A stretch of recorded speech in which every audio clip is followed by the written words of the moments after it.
Good morning.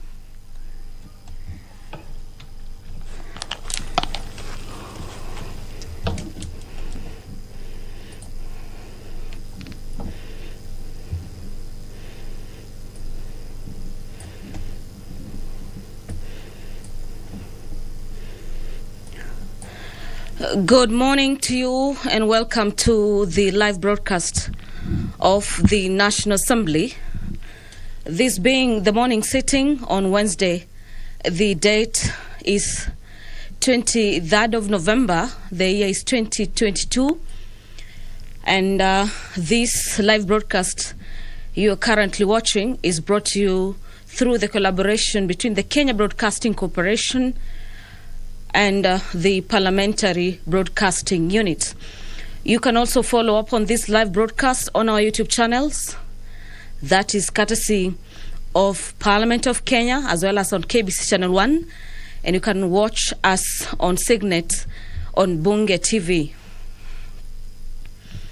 There's a lot to be considered before the floor this morning. And the Leader of Majority will be moving a procedural motion. And the motion by the Leader of Majority is on the exemption of businesses from the provisions of Standing Order number 40 subsections 3, that the House resolves to exempt the businesses appearing as Order number 10 in today's order paper from the provisions of Standing Order 40 subsection 3, a day allocated for business not sponsored by majority or minority party, or business sponsored by the committee. And in case you're wondering, this particular order number 10, what is it about? It is a motion on the consideration of sessional paper number 1 of the year 2022 on the national automotive policy. And this being a similar motion by the Leader of Majority, is that the House adopts a sessional paper number 1 of 2022 on the national automotive policy, laid on the table of the House on Wednesday, May 25th. The year is 2022. Those are some of the motions that are featuring on the order paper this morning. Another motion from the Departmental Committee on Matters Lands by Honorable Ferdinand Wanyonyi is on the publishing of rules and regulations for the private land use as well as management in regard to the minimum and maximum land holdings in Kenya. Members of Parliament continue streaming into the chamber this morning, and this is to allow for the House to commence business at exactly 9:30 a.m. Pursuant to Standing Orders number 42A, subsection 5, members of Parliament will equally be fielding questions specified to various departmental committees. The chair or the member for TESA, Honorable Oko Kaunya, will be asking the Cabinet Secretary for Labour and Social Protection. Could the Cabinet Secretary explain the circumstances that led to the dismissal of Mr. Gabriel Akimwanario Basie from the National Industrial Training Authority on the 19th of February 2022, and could the Cabinet Secretary indicate when the officer will be reinstated back to office and paid his salary that is in arrears and other benefits for the period that he was out of employment? His questions will be directed to the Departmental Committee on Matters Labour. Another MP that will be asking questions this morning is the Honourable Member for North Imenti, Honourable Rahim Dawood, who will be asking the Cabinet Secretary for Information, Communications and Digital Economy to explain why the Kenya Broadcasting Corporation, KBC, whose employees retired, have to wait for over 2 or more years for their pensions dues to be paid. Could the Cabinet Secretary explain further why the former KBC employees who received their lump sum amount never received their monthly pensions on time?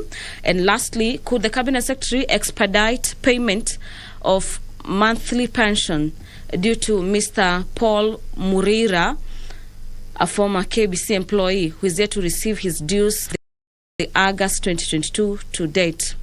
And finally, what measures the ministry is putting in place to ensure that former KBC employees receive their dues, including arrears and interest, without any further delay. The questions by Honourable Member for North Imenti, Honourable Abdul Rahim Dawood, will be replied before the Departmental Committee on Matters Social Protection. The member for Gilgil, Honourable Martha Wangari, will be asking the Cabinet Secretary for Roads and Transport to explain why the 15-kilometre road from Gilgil town to Kanyiri Centre was left incomplete. And this is during the upgrading of the Gilgil Ol Kalau road to bitumen standards. Honourable Martha Wangari will also be seeking to have answers from the Cabinet Secretary that the Cabinet Secretary provides timelines for when the said section will be completed, as it is in some unmotorable state. The questions by Honourable Member for Gilgil will be replied before the Departmental Committee on Matters Transport and Infrastructure. The member for Mandera County, Honourable Umur Kel Kasim, will be asking the Cabinet Secretary for Water, Sanitation and Irrigation to provide the status of the implementation of Mandera Water Supply Project and Mandera Sewerage Project, both funded by the African Development Bank, and this is in conjunction with the national government under Kenya Town's Sustainable Water Supply Sanitation Program, and which were awarded in 2018 but have since stalled. Could the Cabinet Secretary also indicate when the contractor will resume works on the two stalled projects and also provide expected timelines on their completion? The questions by Honourable Member for Mandera County will be replied before the Departmental Committee on Matters Blue Economy and Matters Irrigation. Also on the order paper this morning, a few statements will be sought. Honourable Member for Kinango, Honourable Gonzi Rai, will be making a statement on the raid at Mwembeni village in Kinango constituency, and this particular statement will be forwarded to the Departmental Committee on Matters Administration and Internal Affairs. The Honourable Member for Loima, Honourable Protas Akuja, will be making a statement on the exploitation of hunger safety net beneficiaries by bank agents, and that particular statement will be sort of forwarded or tackled by the Departmental Committee on Matters Social Protection. Another member that will be making a statement this morning is the Honourable Member for Kamukonji, Honourable Yusuf Hassan, who will be making a statement seeking answers on addressing the financial distress facing public universities. The particular statement will be provided for by the Departmental Committee on Matters Education. The Departmental Committee on Education is the committee that will be handling that statement on the addressing of the financial distress facing public universities. And this is a statement that will be sought by Honourable Member for Kamkunji, Honourable Yusuf Hassan.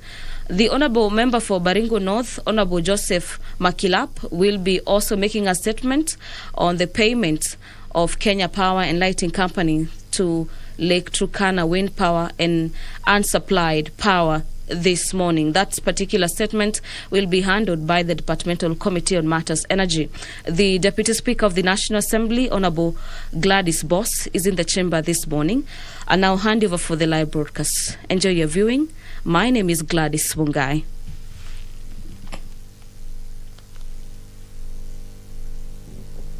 Let us pray. Almighty God, who in your wisdom and goodness have appointed the offices of leaders and parliaments for the welfare of society and the just government of the people, we beseech you to behold with your abundant favor as your servants whom you have been pleased to call to the performance of important trusts in this republic. Let your blessings descend upon us here assembled, and grant that we treat and consider all matters that shall come under our deliberation in so just and faithful a manner as to promote your honor and glory, and to advance the peace, prosperity, and welfare of our country and of those whose interests you have committed to our charge. Amen.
Trying to put it on because I have my card.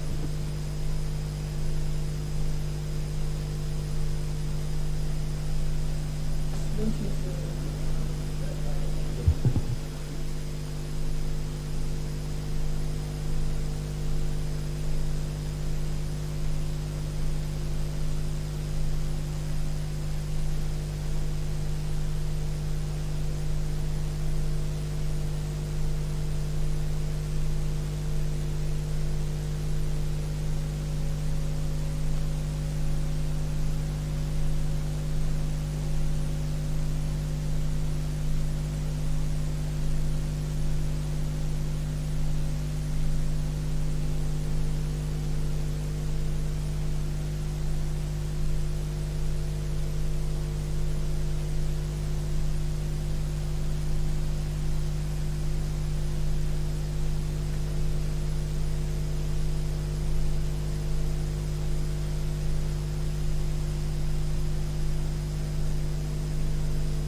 Sergeant at Arms, you could ring the bell for another 10 minutes. You have quorum. Okay, we can proceed.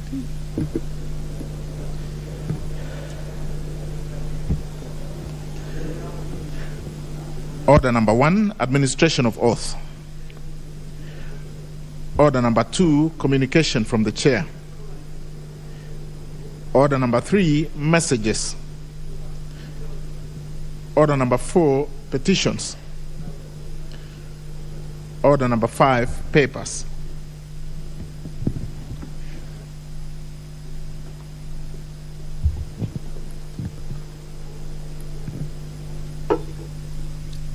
Yes. Proceed. Honorable Speaker, I beg to lay the following papers on the table of the House today, Wednesday, November 23rd, 2022. Number 1, reports of the Auditor General and financial statements in respect of the following constituencies for the year ended 30th June 2021 and the certificates therein. Budalangi, Ugenya, Nyakach, Kwanza, Matayos, Sigowet, Stroxoin, Mohoroni, Wajir West, Wajir East, Wajir North, Wajir South, Kipkelion East, Tarbaj, Changamwe, Mwatate, Bondo Kasipul, Voi, Kuria West, Borabu, Fafi, Dadaab, Mandera North, Mandera West, Mandera East, Lagdera, Eldas, Ijara, and Lamu West. Honorable Speaker, the reports of the Auditor General and financial statements in respect of the following institutions for the year ended 30th June 2021 and the certificates therein: A. Alupe University College, Kenya Institute of Curriculum Development, TVET Curriculum Development, Assessment and Certification Council, School Equipment Production Unit, Webuye West Technical and Vocational College, Navaholo Technical and Vocational College, Kipsinende Technical and Vocational College, Higher Education Loans Board, Friends College Kaimosi, and there is Kaimosi College of Research and Technology, Lake Victoria South West Water Development Agency, Ahmed Shahame Muidani Technical Training College, Chemelil Sugar Company Limited, Riragia Technical and Vocational College, Soi Technical and Training Institute, Kakrao Technical and Vocational College, and finally, Shanzu Teachers Training College, Mombasa. Thank you, Honorable Speaker.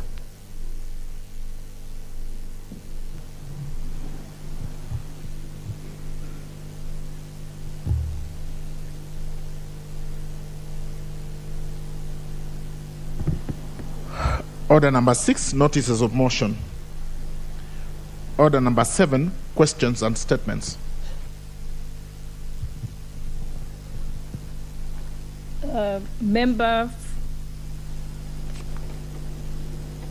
Question by member for Teso North, Honorable Oku Kaunya.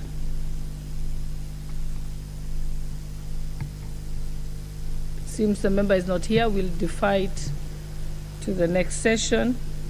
There is also a question from the Honorable Member for Imenti North, Honorable Abdul Rahim Dawood. Thank you, Madam Speaker. Madam Speaker, first I want to correct. My constituency is not Imenti North, it's North Imenti. So please, I would wish the table office to rectify it, because Imenti North is a sub-county and not a constituency. Thank you, Madam Speaker. I stand corrected. Thank you, Madam Speaker. Madam Speaker, I would want to ask this question to the Cabinet Secretary for Information, Communications, and the Digital Economy. 1, could the Cabinet Secretary explain why KBC, that's Kenya Broadcasting Corporation employees who retire, have to wait for over 2 or more years for their pension dues to be paid? 2, could the Cabinet Secretary further explain why the former KBC employees who received the lump sum amount never received their monthly pensions on time?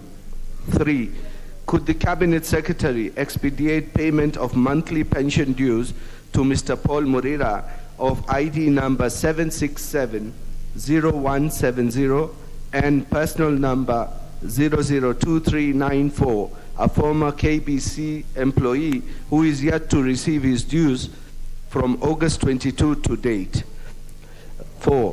What measures is the ministry putting in place to ensure that former KBC employees receive their dues, including arrears and interest, without further delay? Thank you, Madam Speaker. Madam Speaker, I see here in the order paper it says to be replied before the Departmental Committee on Social Protection. So is it going to go to the Cabinet Secretary, Information, Communications and Digital Economy, or Social Protection? I am not sure about that now. It will go to the Department on Information, Communication. Thank you, Madam Speaker. That might have been an error on the order paper. So your question stands committed to that committee, the Committee on ICT. Thank you. Next we have a question by the Honorable Member for Gilgil, the Honorable Martha Wangari. Thank you, Madam Speaker. I rise to ask question number 031 of 2022 to the Cabinet Secretary for Roads and Transport. 1. Could the Cabinet Secretary explain why the 15-kilometer road from Gilgil Town to Kanyerere Center was left incomplete during the upgrading of the Gilgil-Olkalau Road to bitumen standards? Could the Cabinet Secretary provide timelines for when the said section will be completed, as the section is in an unmotorable state? And maybe just to correct, Madam Speaker, it is Gilgil to Maini to bitumen standards. Maybe just that was an error during drafting. Thank you, Madam Speaker. That question stands committed to the Departmental Committee on Transport and Infrastructure. I now call upon the member for Mandera County, the Honorable Umulket Kasim.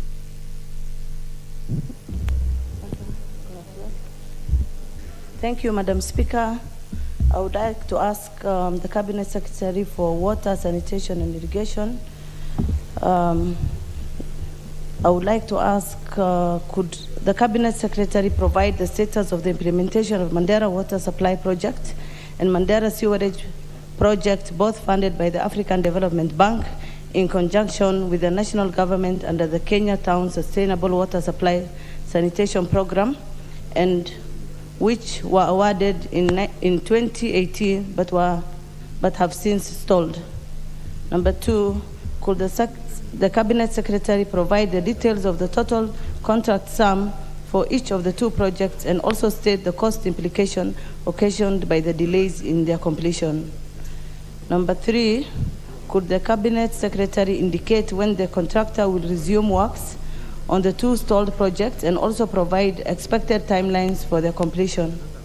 Could the Cabinet Secretary explain the measures in place to avert future loss of human life and livestock at project sites as a result of negligence by contractors, and consider compensating the family of Muhyiddin Awes Yeru, a miner who lost his life after falling into an unsecured deep hole that they were using as a water tank behind by the contractor at the sewerage project?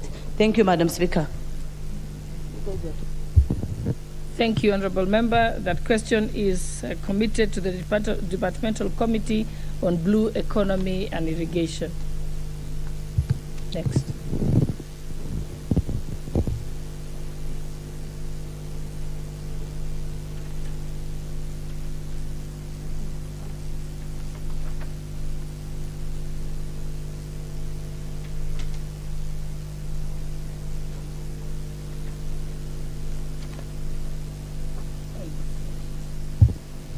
Okay, the Honorable Member for Kinango, Honorable Ganzi Rai, you have a statement.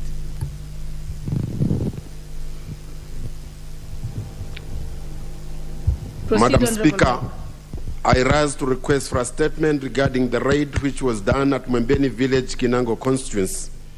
Honorable Speaker, pursuant to provisions of Standing Order 44 into brackets 2 into brackets C, I rise to request for a statement from the chairperson of the Departmental Committee on Administration and National Security regarding the raid at Mwembeni Village in Kinango constituency.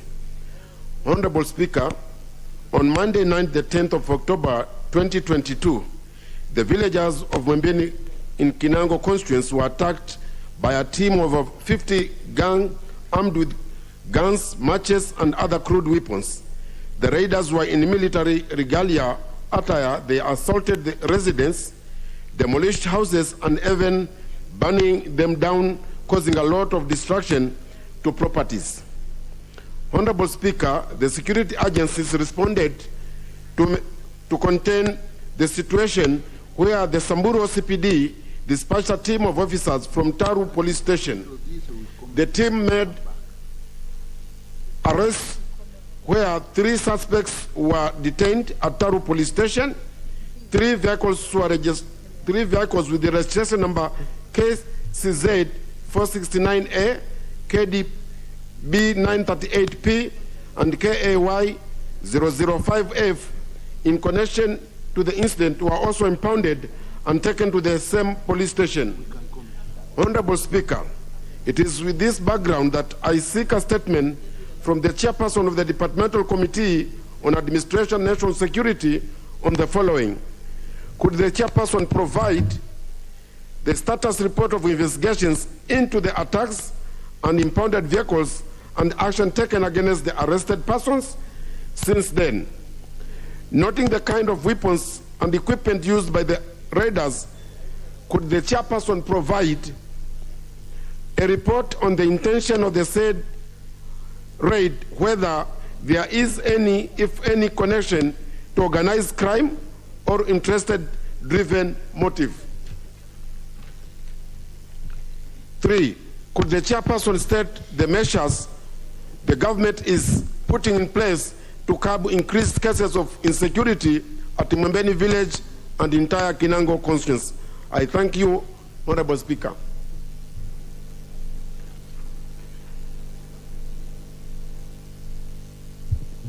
Thank you, Honorable Member. That was brief. You had actually more time. That's okay. The Honorable Member Prontos Akunja, member for Loima constituency. And honorable members, will allow all the statements to be made, all 4 statements, then you'll have an opportunity to comment and debate on those questions. Thank you. Thank you, Madam Speaker. Madam Speaker, I rise to give a statement regarding exploitation of anger safety net beneficiaries by the bank and the bank agents. Honorable Madam Speaker, pursuant to Standing Order 44-2C, I wish to request for a statement from the chairperson of the Departmental Committee on Social Protection regarding exploitation of beneficiaries under the Anger Safety Net Program and other cash transfers program in ASAL areas. Honorable Madam Speaker, Anger Safety Net Program, commonly known as HSNP, is one of the cash transfer programs implemented by National Drought Management Authority, NDMA, under the National Safety Net programs, collectively called Inua Jamii, aimed at ensuring well-targeted use of cash transfer programs to support some of the most vulnerable and poor households in the country. However, these funds do not achieve their intended objectives as unscrupulous agents subcontracted by banks to pay beneficiaries have monopolized machines for cash withdrawals and force beneficiaries to buy and borrow goods from their shops at exorbitant prices to exploit the beneficiaries. Honorable Madam Speaker, the NDMA offices are located in Lodwar Town in Turkana County, and the beneficiaries incur high traveling costs from far-flung areas or regions to report cases and access basic services like applying and replacing ATM cards. The beneficiaries, who include the disabled and elderly, lack the capacity to participate in income-generating activities and are forced to borrow heavily and engage in other maladaptive coping strategies, such as selling of livestock and assets to expense to access NDMA services at headquarters. Unfortunately, most of the cases go unresolved. This has caused a state of widespread destitution, yet the funds are meant to afford this occurrence. Honorable Madam Speaker, it is against this background that I seek a statement from the chairperson of the Departmental Committee on Social Protection on the following. 1, what measures has the ministry put in place to ensure a transparent process of recruiting new beneficiaries that guarantee inclusiveness of the majority of eligible vulnerable groups? Number 2, what measures has the ministry put in place to protect beneficiaries from exploitation by the banks and the agents?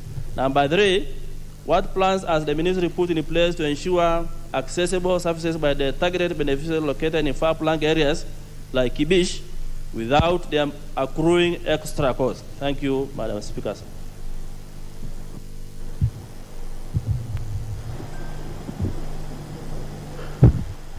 The Honorable Member for Kamukunji, Honorable Yusuf Hassan, you have a question?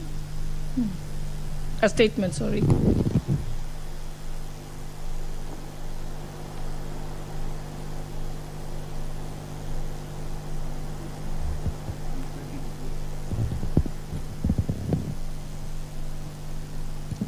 It's okay, we'll let you make your way. Thank you.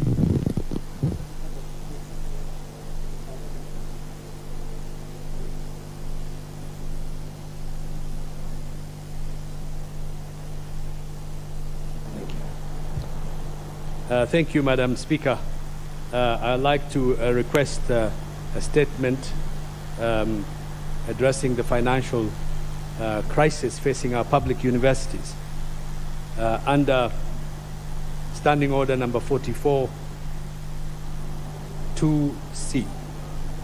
Honorable Speaker, pursuant to the provisions of Standing Order 44, bracket 2, bracket C, I wish to request for a statement from the chairperson of the Departmental Committee on Education and Research on a matter of general concern, namely addressing the financial stress facing public universities in Kenya. Honorable Speaker, our higher education sector is currently grappling with serious financial challenges. In the recent past, public universities have been struggling to survive as they are unable to honor statutory obligations, including remittances to KRA, NHIF, NSSF, and payment of wages and debts due to banks, contractors, and suppliers. As at June 2022, the combined debt borne by these institutions was 56.1 billion shillings, and this figure keeps accumulating at an alarming rate. Honorable Speaker, public universities heavily rely on government funding of state-sponsored student cooperation. However, in the recent past, there has been a continued decline in the government funding. This decline has been worsened by the low intake of self-sponsored students under the parallel program, as more students embrace technical courses often not available at our public universities. Honorable Speaker, the current government funding criteria for state-sponsored students is the differentiated unity cost, DUC, whereby the government is expected to shoulder 80% of the tuition fee cost per student, and the rest is covered by the student. It is notable that the current flat rate fee structure paid by students has been in place since the 1980s. Therefore, public universities depend on the exchequer for survival. Honorable Speaker, owing to the acute financial crisis, the University of Nairobi was recently forced to raise tuition and accommodation fees in a bid to stay afloat. Egerton University has experienced a shutdown of its main campus after industrial action by its lecturers and staff over unpaid salaries. Other universities have been forced to close various campuses in restructure efforts.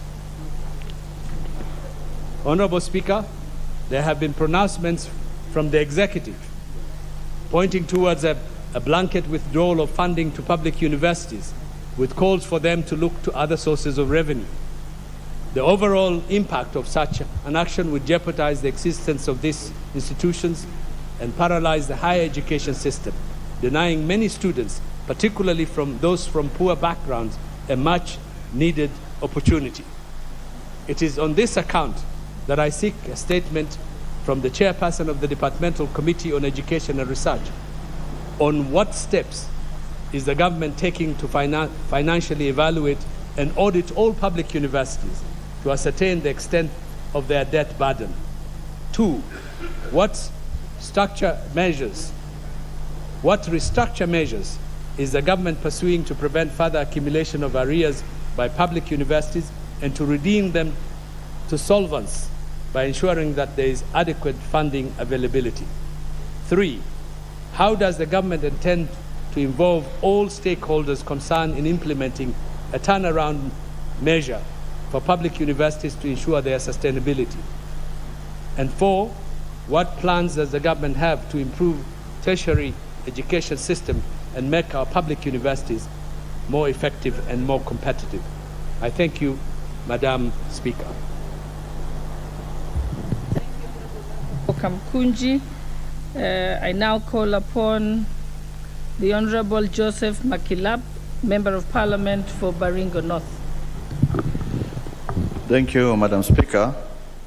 I rise to request a statement regarding payment by Kenya Power Lighting Company to Lake Turkana Wind Power for unsupplied power.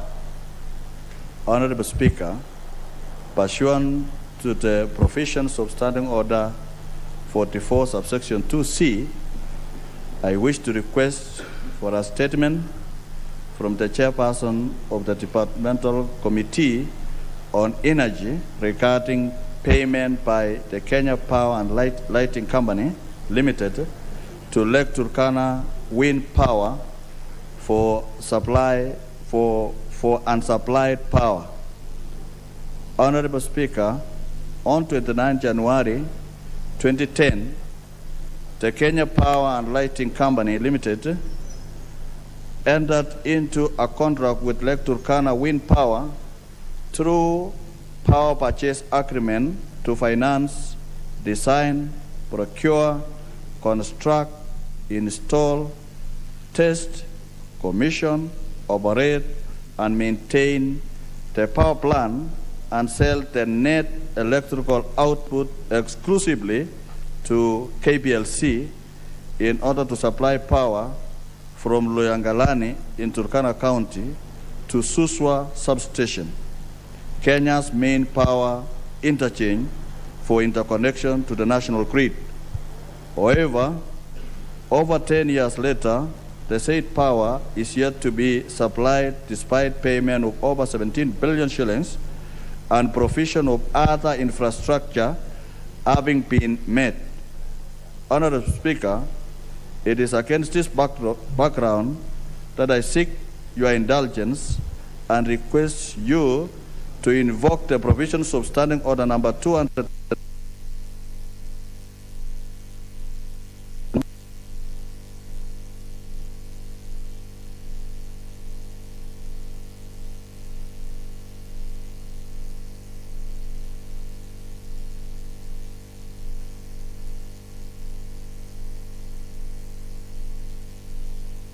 Other things, the following. 1, the alleged breach of contract by the Lake Turkana Wind Power Company in the power purchase agreement with KPLC and the attendant consequences. 2, the justification by KPLC for paying Lake Turkana Wind Power Company over 17 billion shillings for transmission of power from Loyangalani to Suswa Substation that was never supplied, leading to the near collapse of KPLC and increase of power tariffs in Kenya. 3, the total amount of money paid by KPLC to offset loan owed to East African Development Bank from the date of execution of the power purchase agreement to date. 4, the effect of payment made to Lake Turkana Wind Energy on the rising cost of power in Kenya. 5, the details of the directors of the Lake Turkana Wind Power Company at the time of signing the agreement under reference with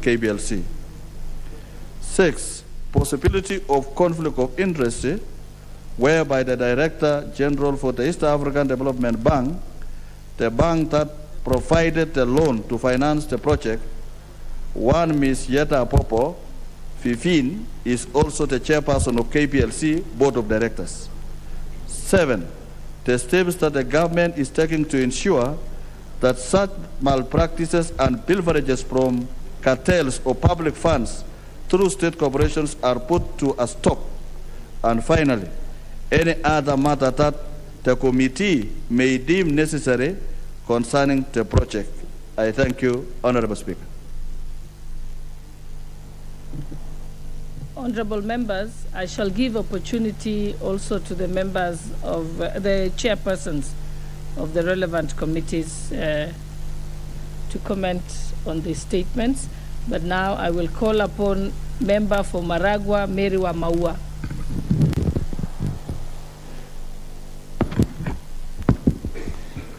Thank you, Madam Speaker, for giving me this chance to request for statement regarding implementation of the Crops Coffee General Amendment Regulation 2022. Honorable Speaker, pursuant to Standing Order 44-2C, I rise to request for a statement from the chairperson of the Committee on Delegated Legislation regarding alleged gazettement and implementation of the Crops Coffee General Amendment Regulations 2022. Honorable Speaker, the Crops Coffee General Amendment Regulation 2022 was submitted to Parliament during sin and die recess, seeking to amend the Crops Coffee General Regulation 2019. The said regulations were to mandate the Agricultural Food Authority, popularly known as AFA, to register all coffee warehousemen, warehouses, coffee mirror marketer, grower marketer, grower mirror, auction organizer, coffee buyers, coffee bags suppliers, roasters, importers, and the certification companies maintain an up-to-date register and share the register with the respective county government. Honorable Speaker, the Crops Coffee General Regulation 2019 led to the formulation of the Capital Market, that is Coffee Exchange Regulation 2020, that is sought to incorporate coffee exchange and licensing of brokers in addition to the establishment of a direct settlement system for advanced and a transparent process of the payment of the coffee sales proceeds.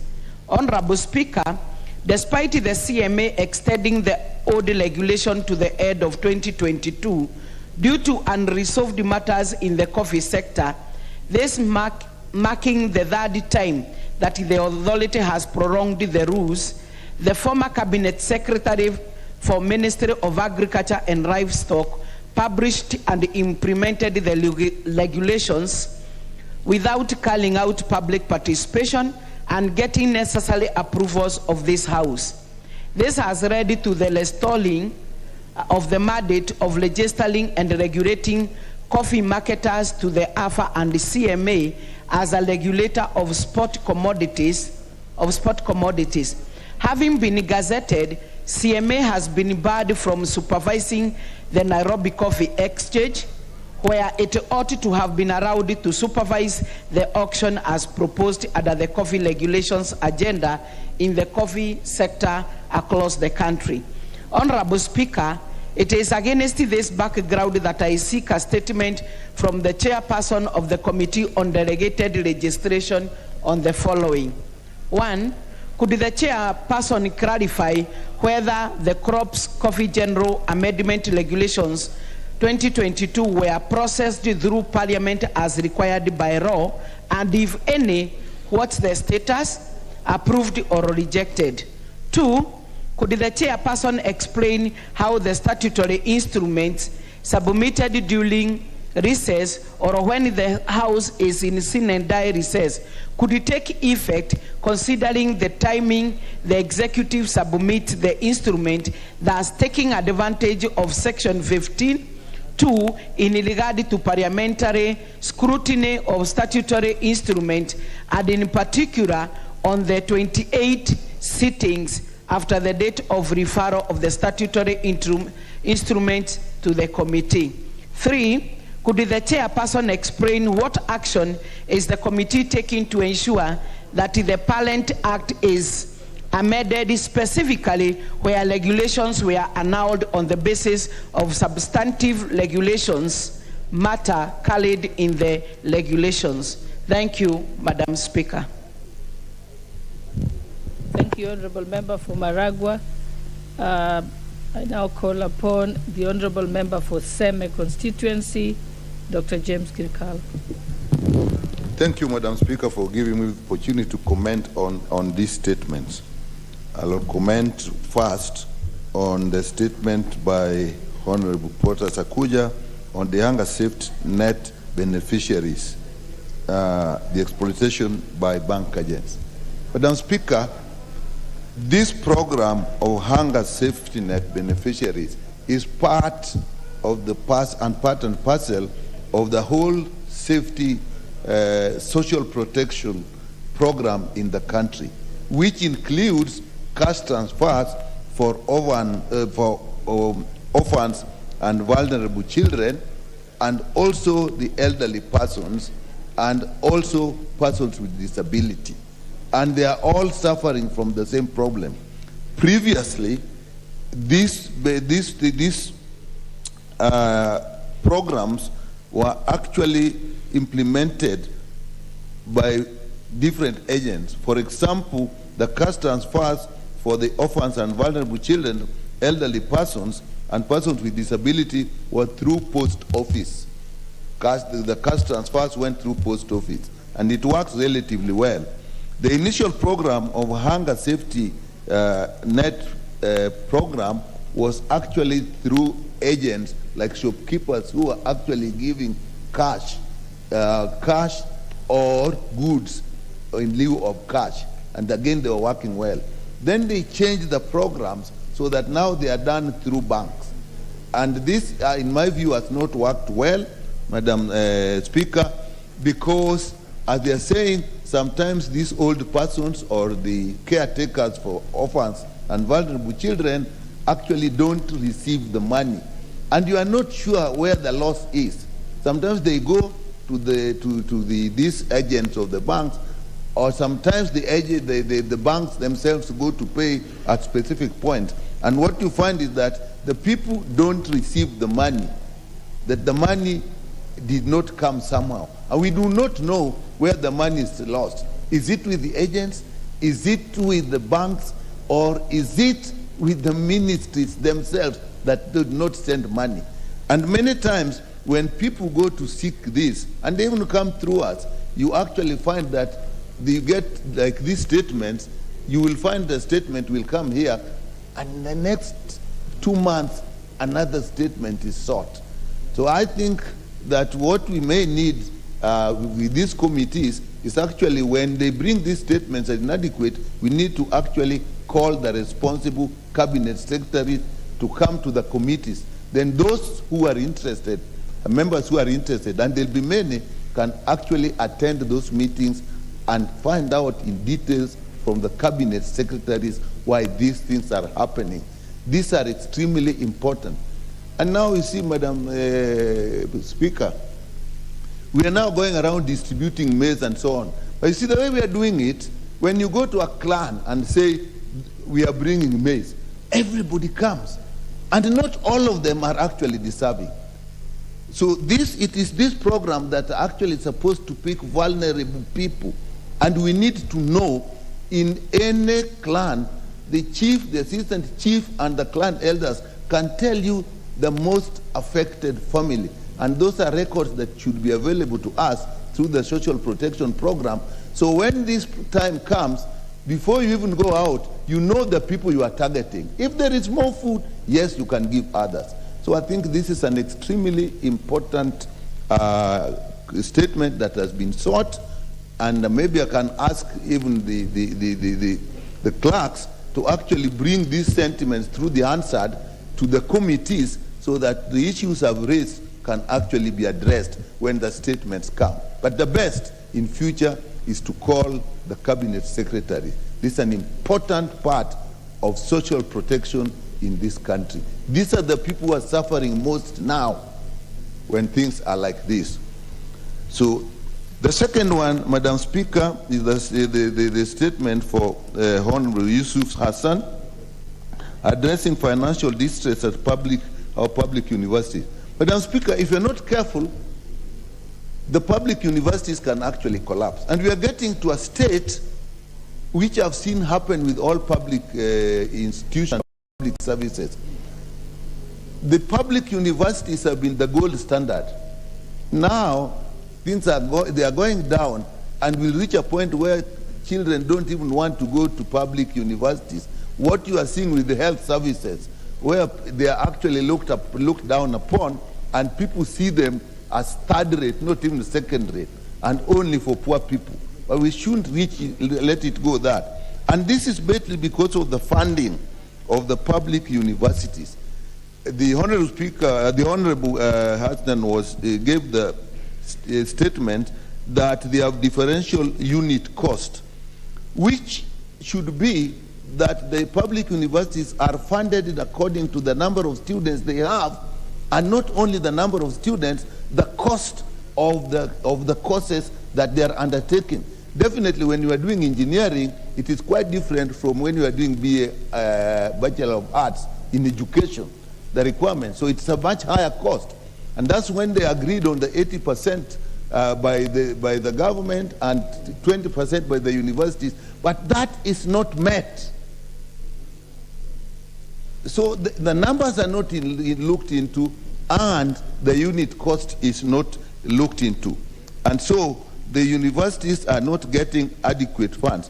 And then we have another problem that as a country now we have agreed, Madam Speaker, that through COOPS, that the Kenya University and Colleges Placement Services, we can now take government-sponsored students into private universities.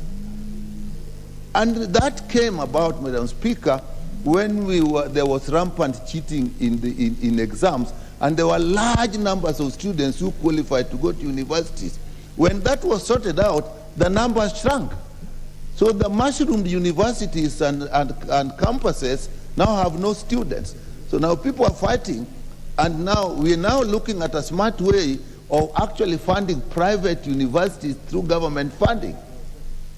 So that is a problem that we should look at. So again, this is an area that they look at, and again, we may need to get the cabinet secretary and bring these issues. If universities lectures are going for months without pay, or like Egerton, where they are being paid half, it is a problem.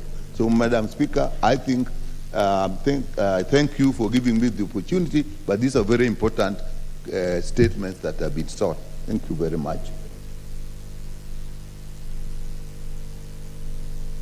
For Pokot, the Honourable Member for Pokot South, Honourable David Kosin. Thank you, Madam Speaker, for giving me this opportunity to make comments on the statements that were raised by our colleagues. Madam Speaker, I want to say from onset that these were very, very important statements. And I hope the chairs are here, Madam Speaker, or anybody from the committee, or if not, then the clerk's office, Madam Speaker, can be able to take some of those notes that we are also making contribution so that the committee can be able to use them. I want to make a comment on the statement by my colleague Honorable Kuja, who is my neighbor, about social protection. Madam Speaker, I wish the committee to look at the following. First of all, it is immoral, Madam Speaker, for anybody to eat money of actually a dying person, or to misuse money of a dying person. So I'm hoping the committee will be able to look at that element of punishment, particularly the person who is eating that money. The social protection money, Madam Speaker, is for helping people who are already vulnerable, who are already dying, and they want to live, Madam Speaker. So if you turn that the person who we entrust the responsibility to save that person is eating the money, Madam Speaker, that should be a capital punishment, in my view. And therefore the committee, Madam Speaker, should be able to look at it and say, can they propose amendments into the law So that, for example, Madam Speaker, that somebody found misusing or eating money of a dying person, Madam Speaker, that person should carry a very heavy punishment. Number two, on the same social protection, Madam Speaker, is to be able also to look at that item of predictability of receiving the money. If some people are, for example, in Loima, in Pokot, in wherever, all these counties which are in far flank of this country, Madam Speaker, how do they know that this money is available for them actually even to plan? They don't know. So I wish the committee then therefore to look at that as well and say, how can we, these people have not gone to school, they don't know what's going on. They don't know even when the money is coming. They are old, some of them are sick, some of them are very hungry, they don't know when this money is coming. So they don't know even what they are waiting, Madam Speaker. And therefore I thank my colleague Honorable Akuja for raising this as a statement, and I'm hoping that the committee will be able to look at, in my view, those two issues. One, which is the punishment of the people misusing the money, and how the money can be predictable. The way our salaries are predictable, Madam Speaker. Then we can plan, but those people cannot plan. Secondly, this statement from Kamkunji MP, Honorable Yusuf, my very good friend. Madam Speaker, it is true. And I want to implore upon you as the leader of this House and our boss, Madam Speaker. If we are not careful, universities are going to die. In fact, it's a matter of time, Madam Speaker. I want you, rather than even being a statement to a committee, that this becomes a statement of the House to yourself. And say, Madam Speaker, how can we as leaders, if I hear that statement being sought by our friend, Honorable Yusuf, Madam Speaker, you are with us in last Parliament, 12th Parliament. The same statement and questions have been raised about funding universities, about survival of universities, and it looks like, Madam Speaker, in my opinion, Parliament is almost lamenting. Parliament is almost saying they're helpless in terms of addressing this issue of public universities, Madam Speaker. And then it is very critical. Honorable Yusuf today has raised a statement. Even tomorrow, Madam Speaker, another honorable member will also raise a statement, even myself, because they're dying. So what are we going to do? Why are we lamenting? Is Parliament unable? And I'm going to make a suggestion, Madam Speaker, for the committee to look at it. Maybe, Madam Speaker, we need to take this issue primarily and very important and do a Kamkunji, Madam Speaker. Why don't we do a Kamkunji? And bring the minister, and bring those people who are concerned. Bring the Minister for Finance, bring the Minister for Education. Let them come to the House, and all of us as members of Parliament can address this issue. So, not necessarily, Madam Speaker, that we should wait until the amendment of standing order to allow our minister to come to the House. Madam Speaker, you have the power as a speaker to organize a Kamkunji where you are chairing. And then the minister can be on the other side. We must help this area, Madam Speaker. We'll be lamenting. Very soon, all universities, public universities will close. And Kenya will be a laughing stock, Madam Speaker. So I want to suggest that I am not sure that raising statements of Speaker. I thank you. No, you can have 2 minutes to finish your sentence. Yeah, thank you, Madam Speaker. I'm suggesting take it over, Madam Speaker. It's dying. The universities are dying. And we're going to lament. So that's my suggestion. We did one time, Madam Speaker, if you remember last Parliament, 12th Parliament. There was a problem in budget. There was really a problem in budget. So what happened? The chairman of budget organized a Kamkunji. He brought the Minister for Finance here. And even this CDF thing, we can also bring the minister here and do what? And do a Kamkunji. We are closing, we are going home. Where is CDF? Bring the minister here, Kamkunji. We sort out these issues. Madam Speaker, maybe as I close, you need to consider that Kamkunji maybe you put in standing order. That if there is a question of very important national importance, we do a Kamkunji, Madam Speaker, rather than a committee. I thank you, Madam Speaker. Thank you, Honorable Member. I do hope that the clerks are noting that so that those notes can be provided to the relevant committee. I now call upon Member for North Imenti, Honorable Rahim Dawood. Thank you, Madam Speaker. Madam Speaker, I want to comment on a few of the statements which have been requested. But before I do that, Madam Speaker, earlier I had asked a question to the Minister for Information. And Madam Speaker, it is so sad that the MD for KBC, Naeem Bilal, who was arbitrarily stopped from working, but until he had to go to court, because he was perceived to be on one side of the coalition of the political parties, and because of that, he was not allowed to proceed with his work. And the courts have already ordered that he should go back to work at KBC as an MD, but still the government and the CS should look into it so that he goes back to his work. Thank you, Madam Speaker. Madam Speaker, regarding the exploitation of hunger safety net, Madam Speaker, there is an issue that we have the social protection, not just the hunger, social protection, because the old people have to go to banks. They have to queue the whole day, and sometimes they are told 1 month or another month is not cannot be found in the records. I have tried severally with who used to be the PS, Mr. Marwa. I don't know if he's still there. I think he's still there.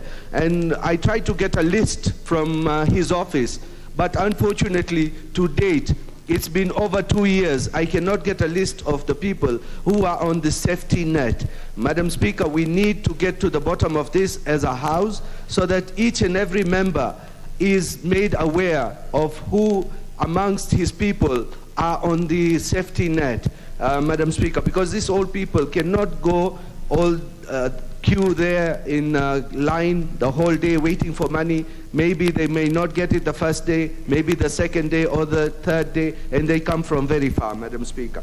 Madam Speaker, regarding the Kenya Power lighting project by Honorable from Baringo North, Madam Speaker, it is criminal that we paid for power when we are not even consuming that power, and somebody along the line paid like Turkana wind project the money because one of the lines could not be constructed on time. Madam Speaker, those kind of things are criminal and people should be brought to justice, because we cannot as a country afford to lose so much money in billions and billions. The last one is regarding the universities, public universities. Madam Speaker, we cannot have our public universities be doing, giving out the, what do you call it, money which is there from the Ministry of Education, which is not enough to run those universities. So, Madam Speaker, we need to get to the bottom of this and get the universities running. Thank you, Madam Speaker.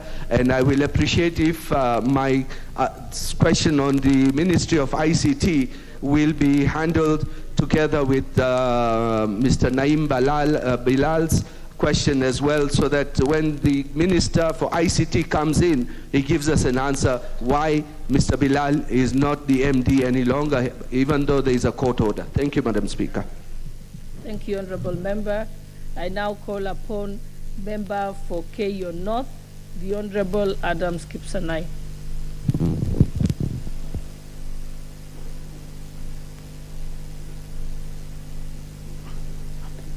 Thank you very much, Madam Speaker. Yeah, I join to support this communication, Madam Speaker, that universities should be funded, because currently our institutions are facing many challenges to a level whereby our students are at limbo as to whether they're going to proceed with their education or not. Madam Speaker, staff of universities are also facing challenges in terms of getting their remuneration, Madam Speaker. Madam Speaker, I want to urge the government going forward that they must prioritize funding of our institutions to ensure that our universities are getting what it deserves. Madam Speaker, the government is putting priorities in many areas, including roads, security, forgetting that education is one of the major driver of economy in our country. Madam Speaker, I want to urge that going forward, as much as we prioritize health, we must ensure that education is also given the same emphasis. So by doing so, it will allow our institutions to spur and also protect children from needy backgrounds to get education from, and to protect them from private institutions who are there to mint their money. Madam Speaker, I want to be brief and to support this. Thank you very much. The Honourable Member for Emuhaya, Honourable Mboko Milemba. Thank you, Honourable Speaker, for giving me this chance. Honourable Speaker, Madam Honourable Speaker, thank you very much. And also, I want to congratulate and appreciate all the members who brought the statements. Madam Speaker, I would wish to comment specifically on one, the one that was brought by the Honourable Member for Kamkunji, who did speak on university education. Honourable Speaker, university education, unless we take clear care of it, is likely to actually finally collapse. And I don't think that we have a lot of time before it collapses. Maybe within the next 2 years, there could be a real challenge. Honourable Speaker, the history of our university education is such that university education was adored. And it was actually referred to as the sacred cow education. And this is because at the time of independence, there was only one university, but above all, we had very many technocrats who were in the civil service and public service who were working in government. And when the colonizers did leave Kenya, there was need to replace those people with well-trained people who could only be found in higher education, that's the university education. And therefore, university education was fully funded by the Kenyan government. If you go to economists of education, one of them who is ranked high is Michael Todaro. He talks about government funding of education. And he attests that government tends to benefit more from basic education than higher education. And therefore, government most of the times would prefer to fund more basic education because their benefits are higher than when they fund high-level education. So therefore, at independence, government was funding university education because it really wanted to get people to work in the public service. Be it as it may, I want to tell this House that things have changed. Now we have so many university graduates, and we don't have jobs to be filled. Honourable Speaker, Madam Speaker, it is true that at one time we had what we call the university boom. This is when the Module 2 was introduced. Module 2, Honourable Speaker, is what you call parallel degrees. And the average pass mark, the parallel degrees was so low that it could allow as many people to go to the university. In fact, it was as low as those who had not passed exams very well. The universities did introduce some other methodology of what was called bridging courses. That is the time when you had the boost for university education. But later on, even the learners we had channeled out of the universities, courtesy of Module 2, could also not get employment because there were no places. So that is how we have a boomerang of university students and Kenyans who have gone to university but they don't have jobs. So finally, Module 2 was brought to an end, and Honourable Speaker, that's where the rain starts beating us. So the money that the universities were getting from Module 2 did die. And then university funding, which from government, was not even as per the requirements of the differential unit cost. The government was paying low. Now that we don't have Module 2, there's a challenge. I want to ask this House that decision making will be very important. One of the questions that we really must ask ourselves would be, shall we sustain all the universities the way they are? But I know that's a political question which will require both a political answer and an administrative answer, because there are not many students who can fill all the universities that we have in this country. That's a real question that I want the committee, and I'm happy. One of the best committee leaders of that particular committee, Mel, is now in the House. Chairman, are we able to sustain all the universities? Yet again, those universities are political because later on they became bedrocks of economic earning in our own places. Education versus business. So this is a question we shall deal with. But one other thing, which is a low-hanging fruit, Honourable Speaker, which should be undertaken immediately, and the chair is here now listening, is that why have we sent the public students into private universities? That is a dangerous thing that happened. I think it was a form of corruption or whatever it was, because we are using public money to build private institutions. Hey you. So when the committee will be looking at this, for me, that's a low-hanging fruit. Let's remove all the public students who are in private institutions immediately, because we are actually enriching a private entrepreneurship. And what are the dangers of privatization in education? Education, according to Article 53(b)(1), is a public good for public consumption. And therefore, its funding should be coming from government, and government should not take its money to the private institutions. Honorable Speaker, that's where we are, and I will leave it there, but ask the committee to holistically look at this matter of funding universities so that we can save our universities before they collapse. Thank you for this chance.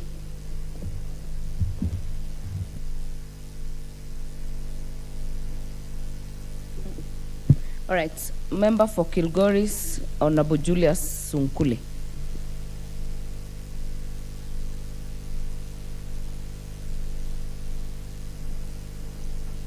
Madam Speaker, I also want to join my colleagues in this matter of universities.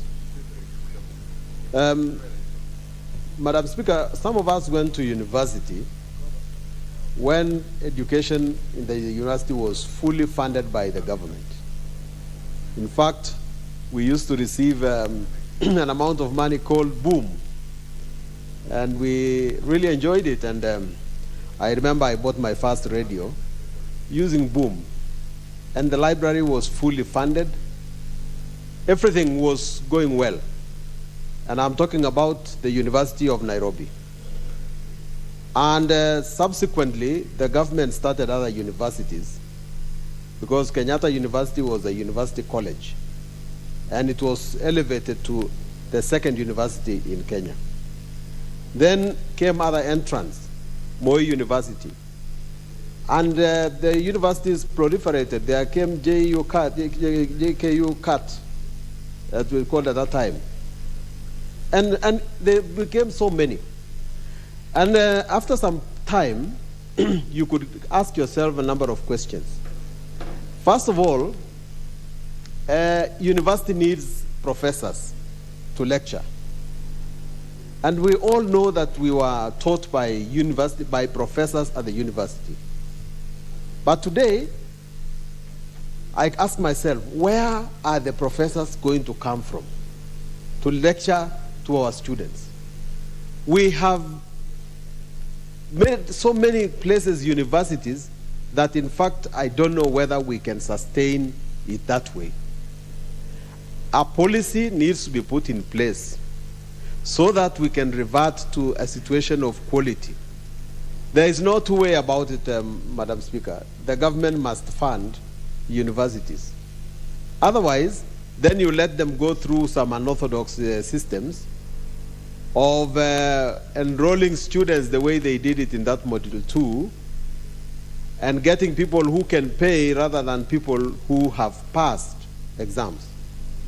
So I would urge myself that the Ministry of Education do find every means possible. And one of the ways of stopping this very, very expensive education that we have is to stop the proliferation of branches. That every university, I sometimes find a Mount Kenya University in Kisii, and I find a Kisii University in Mombasa. I mean, this kind of thing, Madam Speaker, are the things that are making our education very expensive. But if we reverted to a situation where university is really a university with the proper professors in place and the government coming in to pay for those students, I think we will be very closer to the situation, the truth. And we have no way of doing it. We just have to stand up as members of parliament and say that we have to save our universities. I support.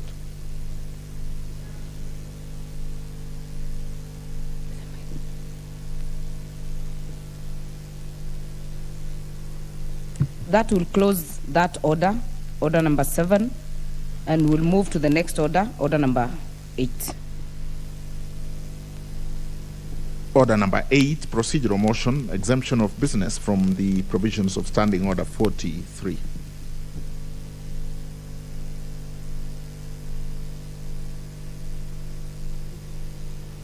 Madam Speaker, I rise to move that this House resolves to exempt the business appearing as order number 10 in today's order paper from the provisions of Standing Order 43, being a Wednesday morning, a day allocated for business not sponsored by the majority leader or minority party or business sponsored by a committee. Thank you, Madam Speaker.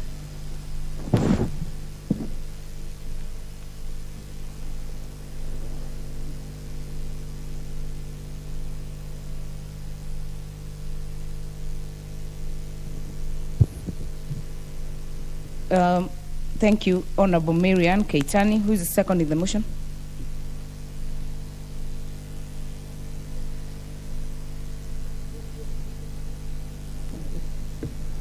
I ask Honorable Adams to second the motion.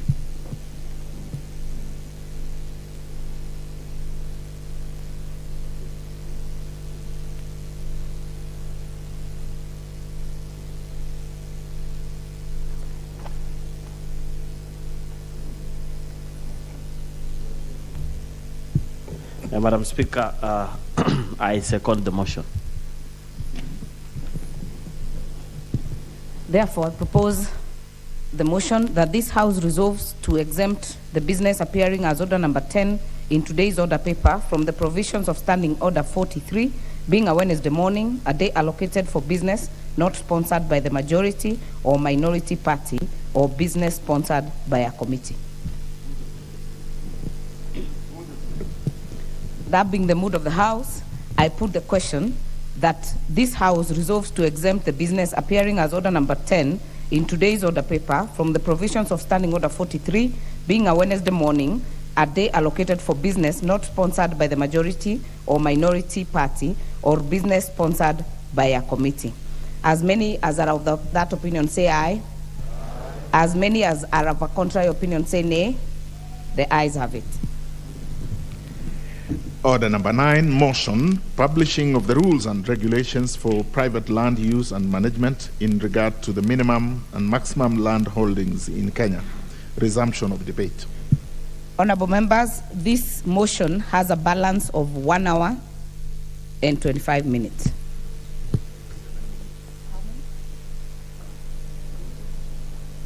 Honorable Lea Sopiato, if she's in the House, has a balance of 7 minutes.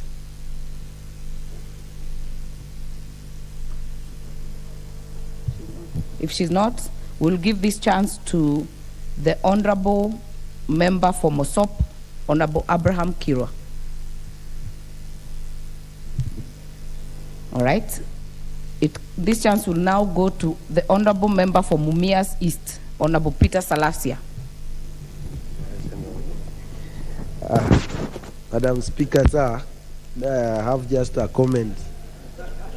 Madam Speaker, I have just one comment to make in regard to a statement that was made by this Parliament by Honorable of Kamkunj, and he talked about our universities. It's very much unfair, more so to my university, which was Egerton, that it has closed. It has had many. Order, Honorable Salasia. Yeah. Honorable Member, that issue on statements is closed. We are now on the motion by the Honorable Ferdinand Wanyonyi. So you're totally out of order.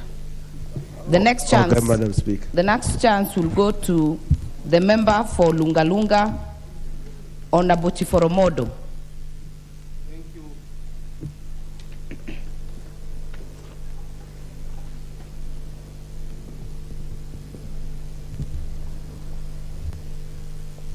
Thank you, Madam Speaker. I rise to support this motion by Honorable Wanyonyi. The management of private land must be looked into, because today those who are land grabbers, they use this opportunity so much to curtail the people, to make the people suffer and the poor lose their land.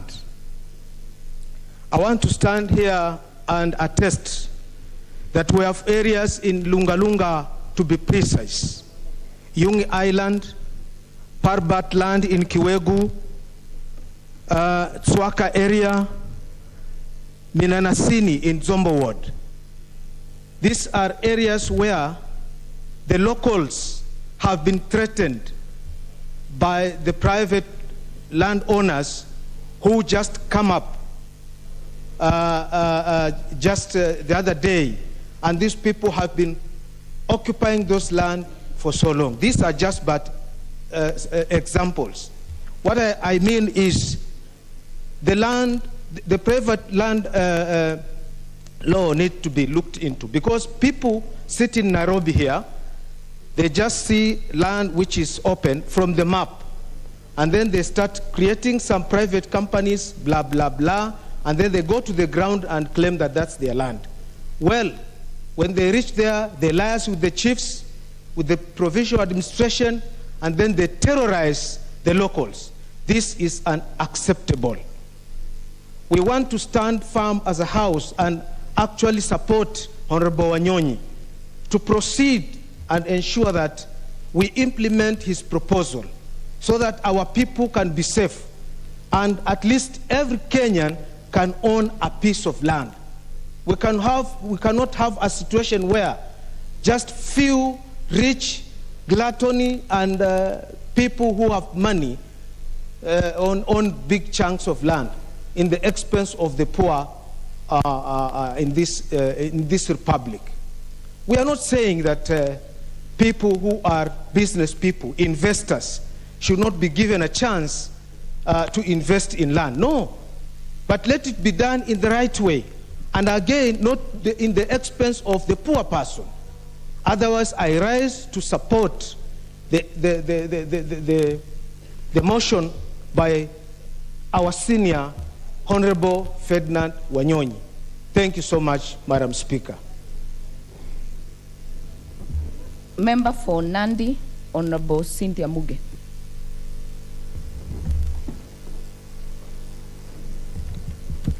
Thank you, Madam Speaker. I also rise in support of the motion that has been moved or brought to the floor of this House by Honorable Ferdinand Wanyonyi on matters the publishing of the rules and regulations for private land use and management in regard to the minimum and maximum land holding in Kenya. Honorable Speaker, by profession I'm a physical planner, and I happen to have done a lot and actually studied a lot about land use and this fragmentation issue, Honorable Speaker. Honorable Speaker, as it has been clearly put by the Honorable Member, it is evident in this country that land fragmentation has become a thorn, a serious thorn. Honorable Speaker, land fragmentation, especially in areas that used to be agricultural, has actually made sure that the people who used to produce farm produce do not do that anymore, Honorable Speaker. Honorable Speaker, I support this motion because, one, land fragmentation is uneconomical, and the reason why most of the lands are fragmented is because of the enforcement of laws. Honorable Speaker, I've always said, not once, not twice, but several times, that the problem that we have in this country is not the rules and regulations, it is not the laws, it is actually enforcement of the laws. Like has been put clearly by the Honorable Member, Ferdinand Wanyonyi, Honorable Speaker, it is up to the government to ensure that it enforces the laws that are in place, the laws that are supposed to ensure that land fragmentation is stopped, especially in places that have been gazetted for specific land uses, places that have been gazetted for purposes of agricultural things, and other places, Honorable Speaker. There are also people who have large chunks of land, Honorable Speaker, in places which should be commercial, places that should have small pieces of land, and people are holding on to them. They're holding on to them, and they're not making any economical use out of them, Honorable Speaker. So I want to say that I support this particular motion to ensure that the Constitution of Kenya, that is Article 68C1, that has been clearly set out in the motion, and the Land Act of 2012, Honorable Speaker, that is Article 159. Also the National Land Policy, Honorable Speaker. Those policies have the regulations that are supposed to be implemented and are actually supposed to be enforced by the government to ensure that the people of Kenya are able to benefit from the lands that they have. So, Honorable Speaker, I thank and support this motion so that we have implementation of the said laws and regulations provided. Thank you, Madam Speaker.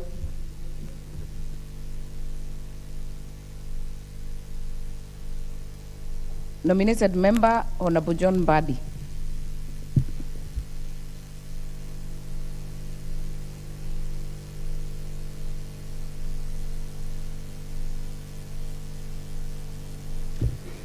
Thank you, Madam Speaker. Madam Speaker, I want to thank you for giving me opportunity to contribute to this motion by the Honorable Ferdinand Wanyonyi.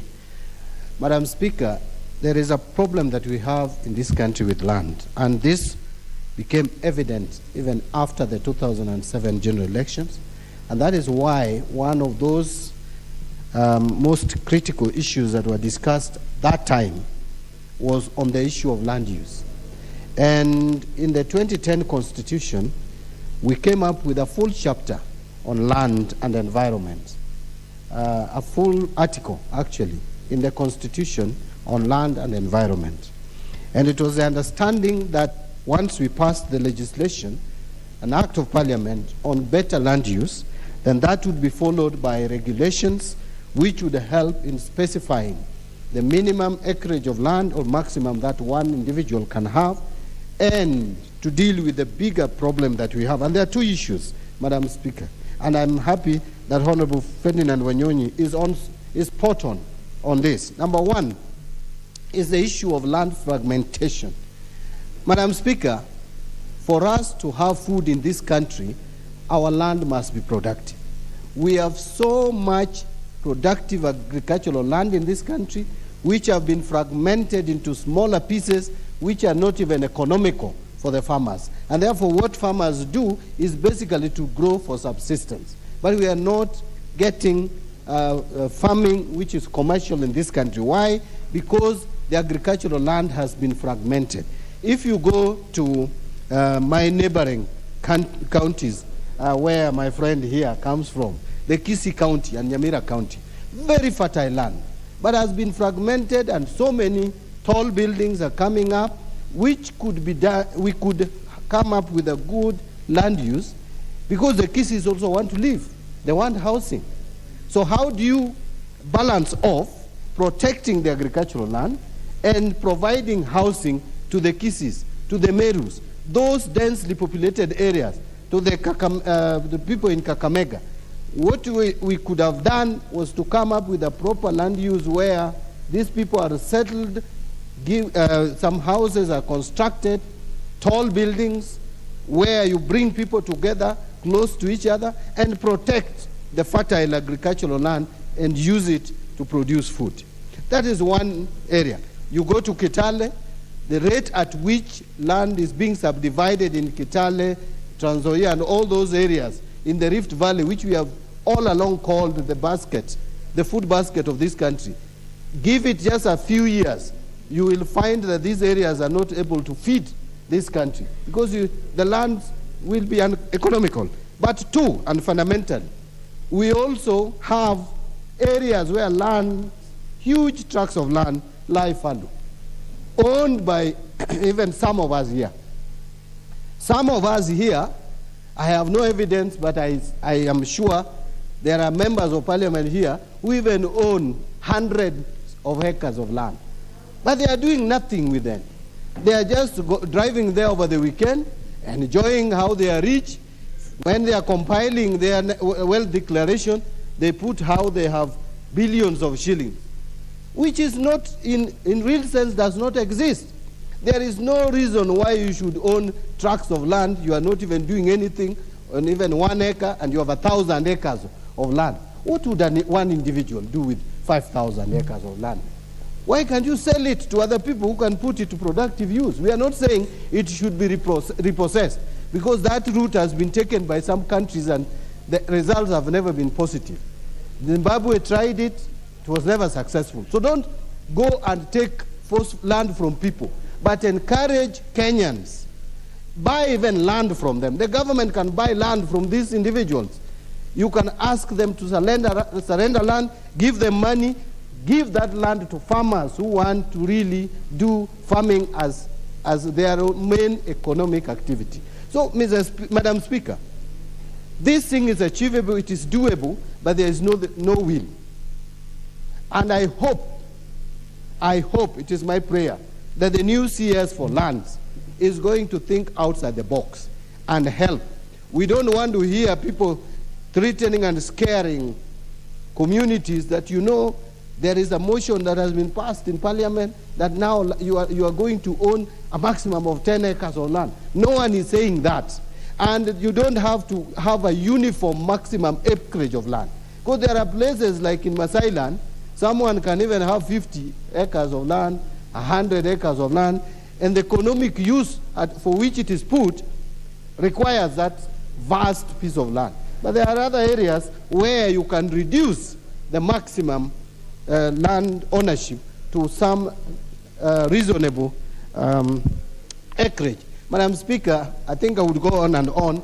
I hope that the government is going to take this motion seriously and implement it. And the Committee on Implementation, once we pass such a motion, you should move with motion also and make sure that it is actualized. Thank you, Madam Speaker.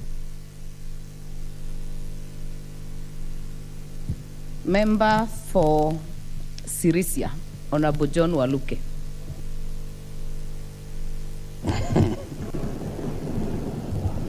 Thank you, Honorable Speaker, for giving me a chance also to speak. I've been away for a very long time, but now I'm back. I want to thank the members who stood with me during that bad time. Madam Speaker, land is very important to this country, and we live because of food and water. Madam Speaker, many people in this country are starving because of where they live, like our brothers and sisters in Turkana and Northeastern, because there's no rains there, Madam Speaker.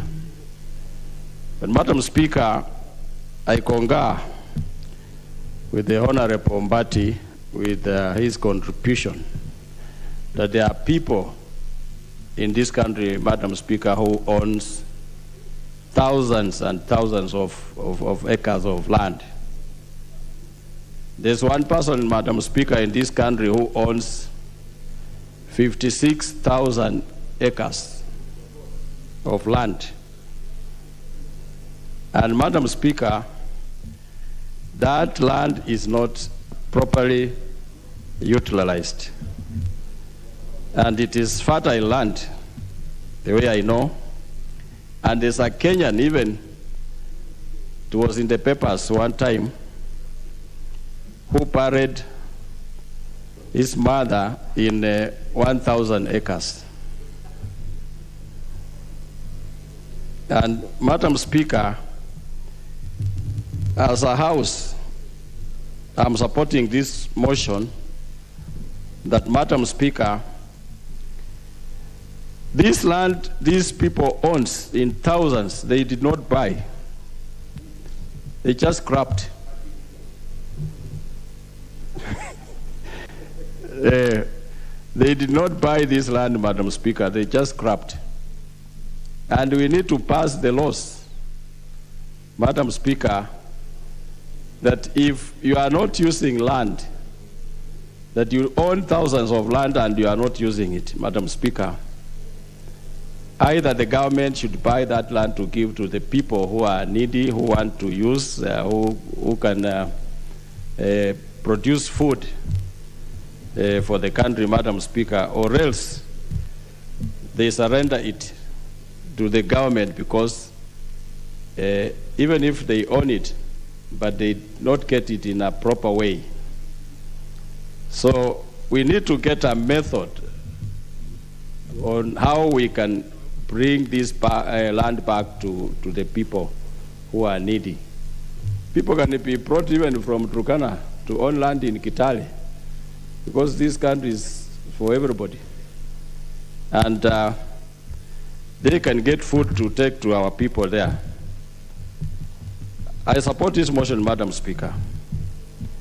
I want to thank Honorable Ferdinand Wanyonyi for coming up with this motion.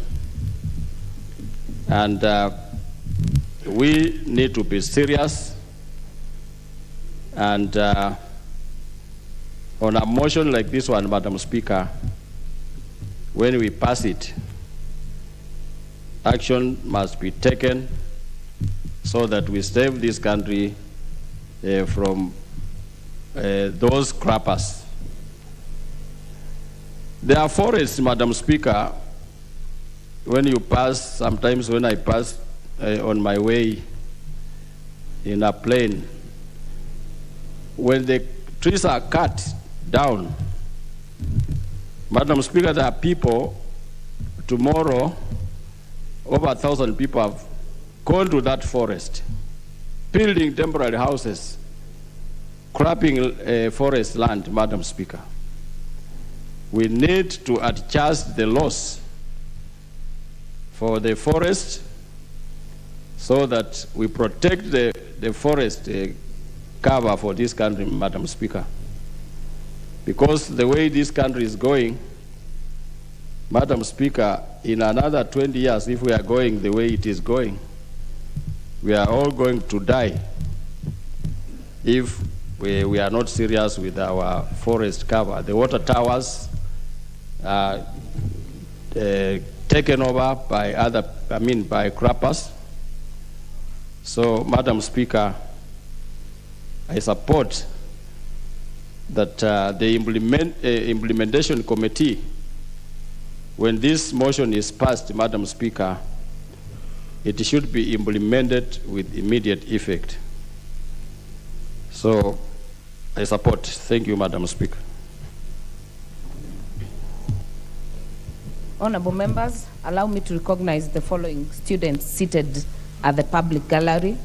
Number 1, AIC Kipsangui Boys High School, Soy constituency, Uasin Gishu County. Number 2, Kabungut Boys High School from Bomet Central constituency, from Bomet County.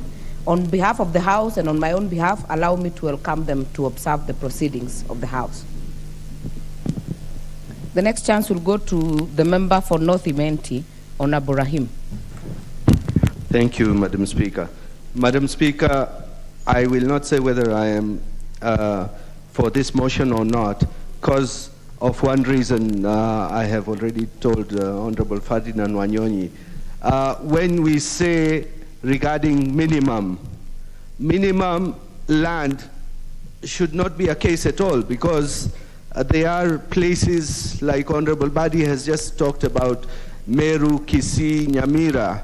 Yes, what if somebody has only 1 acre of land and then the Committee on Implementation says that is the minimum? We should have different categories of minimum, whether it is in an urban area or semi-urban, because that is how it should be.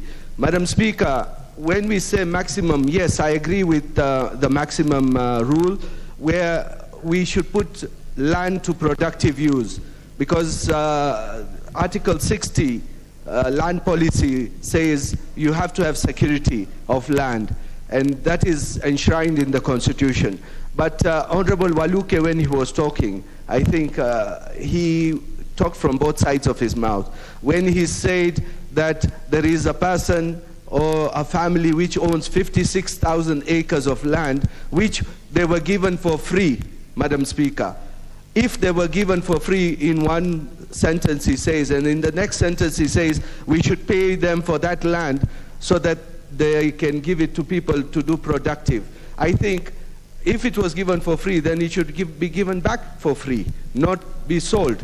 So, Madam Speaker, when we are talking about land, land is an emotive issue in this country, and we should have, where people have got big tracts of land, we should come up with a policy that if you are not using that land for productive use, then you have to pay money for that land to be there. Because if you are not going to use it, let other people use it, or let it be leased to other people. Because if it's freehold land, then definitely because of Article 60, you are protected by the law, that because of security of land rights and everything.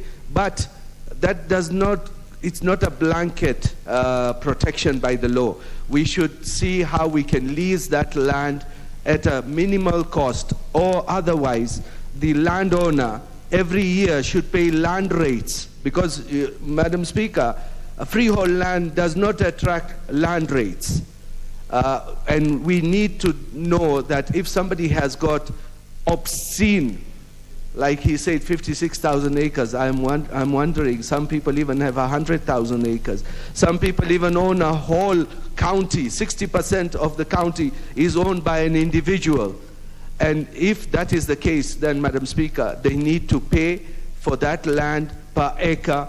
And that is when Honorable Ferdinand Wainyonyi from Kwanza needs to come up with what reparations can be done, because otherwise we are just going to have people owning land and not being put to productive use. Madam Speaker, on the minimum acreage of land, in urban areas, Madam Speaker, we can definitely not put it. Because if I were to say in my constituency, it's urban and semi-urban. If I was to go to one of my wards, municipality ward, if I do less, if I say it's half an acre, what if that person has got children, who has got 5 children and he's just got half an acre? How is he going to divide that half an acre? Will he wait for them to kill each other so that they can inherit that land? No. Madam Speaker, the minimum should not apply to urban centers and urban areas, because that way, that land anyway, it is not being used commercially for growing crops and all the other things. So, Madam Speaker, as much as I want to support it, I will support it in the maximum, but on the minimum, I will not support. Thank you, Madam Speaker, for giving me this chance, and I hope we can get down to this as early as possible, because I remember this had come, this kind of motion had come in the previous 2 parliaments where we were there, but nothing happened of it, and I hope this time they can do something about it. Thank you, Madam Speaker. Member for Mandera South, Honorable Abdul Haro. Thank you. Thank you, the Honorable Speaker. I stand to support the motion by Honorable Wanyonyi, Senior Wanyonyi, the motion on seeking to limit the size of land that one can own. I concur with most of my colleagues, especially on the question of excessive fragmentation of land in this country, and also the question of individuals owning huge chunks of land, where many Kenyans are actually languishing in very, very small pieces of land. And particularly coming from a pastoral region, we used to think pastoralists have huge chunks of land which is not occupied. But of late, we have seen a lot of fragmentations coming up, and you know pastoralism is hinged on mobility. So if you have fragmented pieces of land because they are private land owned by specific individuals, then it means there is no pasture for the many livestock that we have, and the problem becomes even more serious during the drought period like the one we are going through currently. According to some studies, only 20% of our population owns about 65% of arable land in this country, and this is gross, inequality, and it's something that needs to be corrected. Honorable Speaker, food production is a question we are grappling with right now. Yesterday we had a heated debate here on maize, GMOs, and all of that, because of this cardinal question about food insecurity, which also translates to nutrition insecurity for our people. We need land for food production, but if individuals hold huge chunks of land, some holding up to 500,000 acres of land, then it means we will be left with those very small fragmented pieces of land, which is not even enough for families to produce even what we call the kitchen gardens in this country. So I strongly support this motion and thank Honorable Wanyonyi for bringing up this motion at this juncture in time. I think this is timely and most welcome, and it only goes far in terms of making us realize and also bring our attention back to Article 68C of the Constitution, which provides for the minimum and the maximum capping of what amount of land an individual can hold. Thank you, Madam Speaker, sir, for the time. Madam Speaker, sorry. The next one will go to the member for Mogotio, Honorable Kiborek.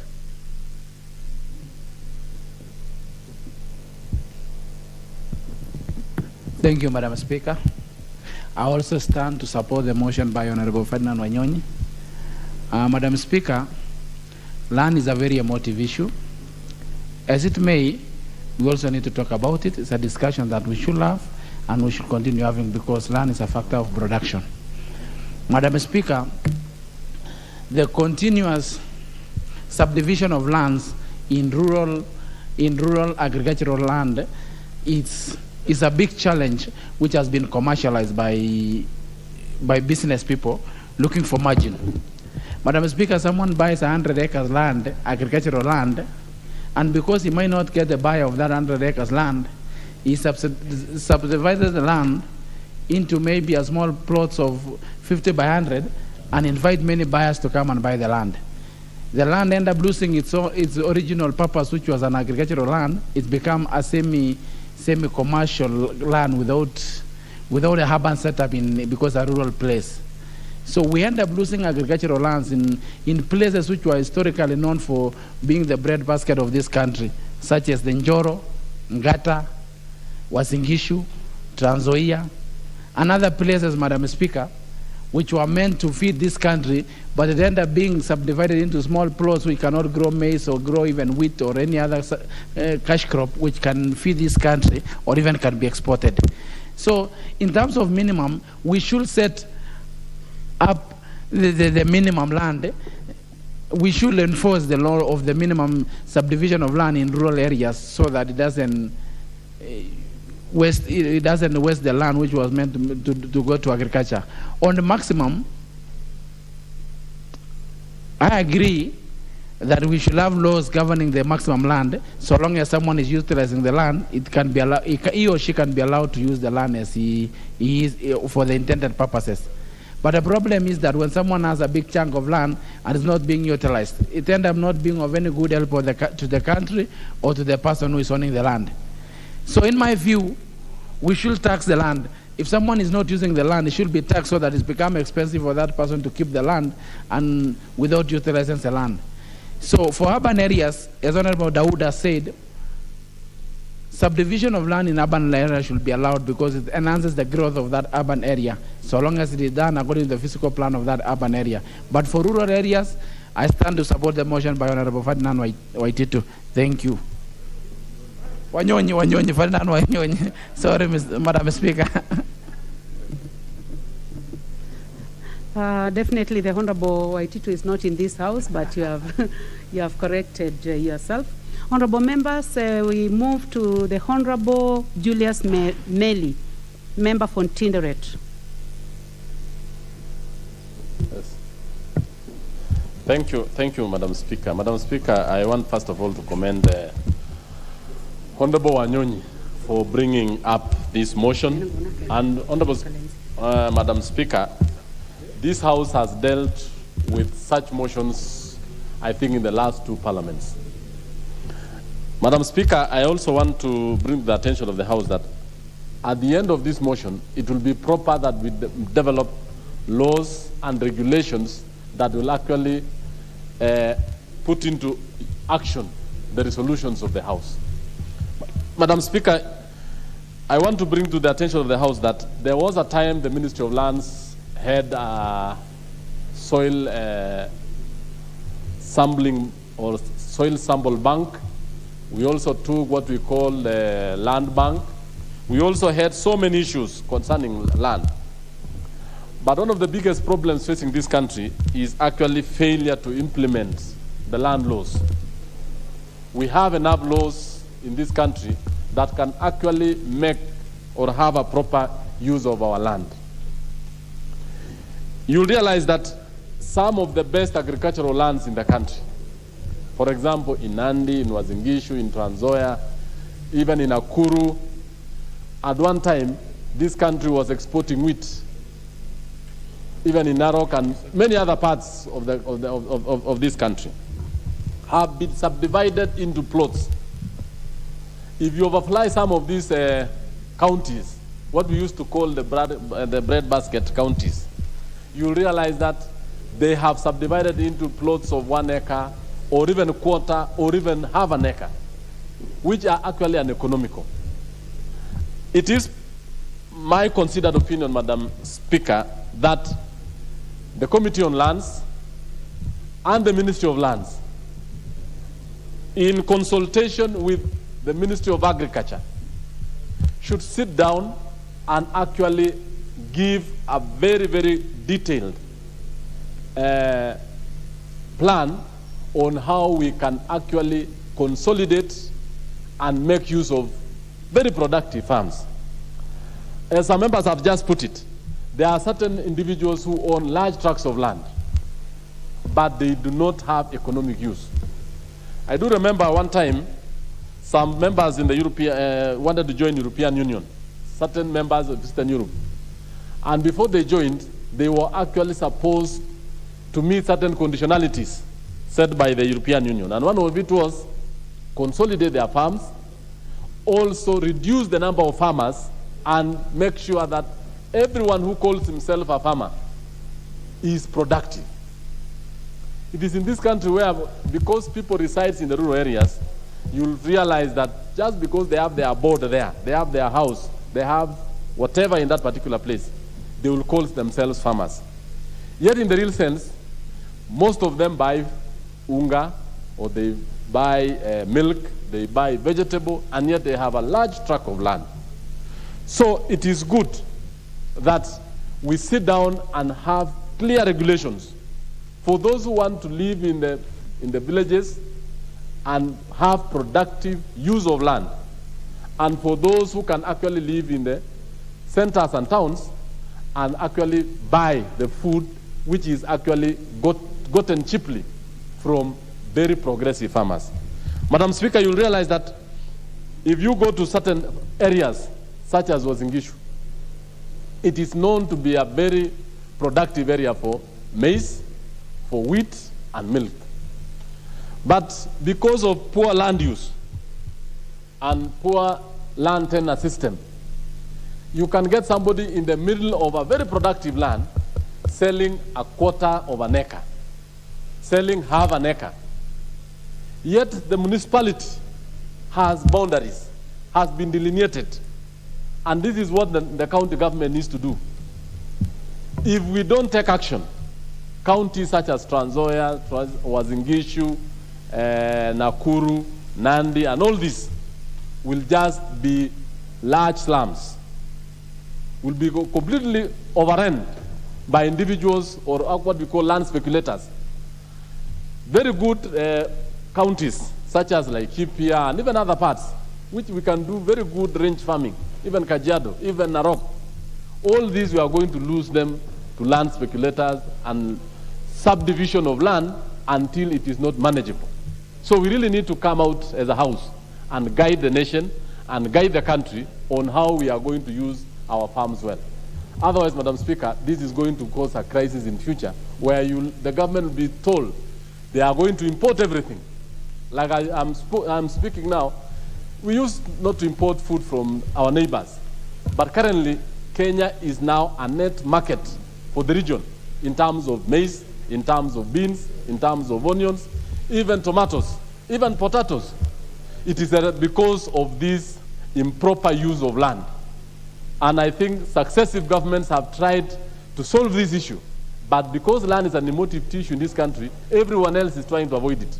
But the best thing is, can we come up with a proper land use policy, land use laws, and implement those laws so that we can save this country from hunger, from starvation, from actually losing a lot of foreign exchange in importing food.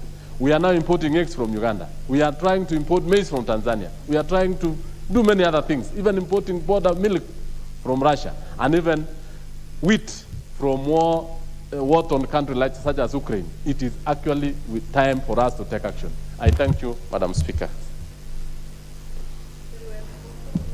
Tinderet. Honorable members, the next is the Honorable John Bandy. I'm told that he has withdrawn from the chamber. So, honorable members, I'll give this opportunity to the Honorable Caleb Hamisi.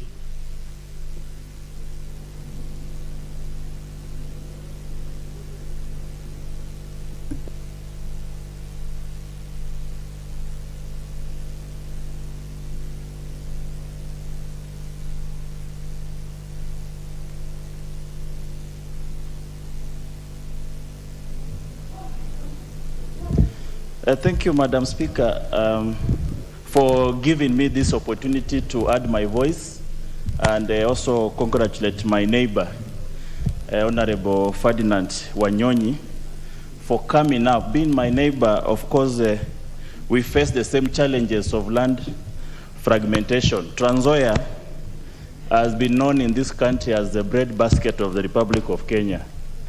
You have the basket, but there is no bread inside. Madam Speaker, as emotive as this issue of land is, we should not shy away from putting a stoppage to further fragmentation of land carelessly for the purposes of putting up high-rise commercial building. In Trans Nzoia, for example, the land that was known to be vast, most of the historically white settlers' land that were known for serious maize farming, very serious large-scale maize farming, has now, been full of gated community, that you are turning a fertile arable land into gated community. When we have other areas across the country that are dry, basically they can't, be used for farming activities. Those are the areas that we should use for gated community. If we have a program in this country where we put a stoppage to further fragmentation of land across the country, so that there are areas that we can put aside as for development or residential, and the areas that we can also put aside, and this should be a government policy. When you cross, those who have flown across Europe, when you are landing European countries, you'll see patches of residential land from above, and you'll see large tracts across that are not supposed to be residential. There is a farm law against putting residential houses in certain areas. It is basically purely for farming, and only those individuals who have the capacity to do farming are allowed into those areas. And this is exactly what needs to be happening. You look at across areas like Kiambu County that used to be large coffee farmers. There's no any acreage of coffee anymore. You will instead see high-rise. You'll see gated communities where people have excited in putting money, and you see this is areas that have high-intensive capital-intensive ventures that we are basically putting our money into gated communities and making unavailable land that was supposed to be for farming. When we talk about food insecurity in this country, this is as a result of not looking at more of arable farming areas. We need to capacity build our farmers across, whether it is coffee, whether it is tea, whether it is maize, whether it is sugarcane, areas that are perennially meant for farming of certain crops must be protected by the government. We must have a clear legal framework to protect land that is arable. And the Trans Nzoia and other areas of the Rift Valley that are supposed to feed this nation, and mostly either the land is owned by large trucks, landowners who have left it fallow. They have not done anything on the land. It is people are just people are comfortable owning large tracts of land without use. There are only comfortabilities that I own acres and acres of land, and so, and that gives them pride. But then pride without having a clear framework of making our land useful for the population is going to be disastrous to this nation in the long run.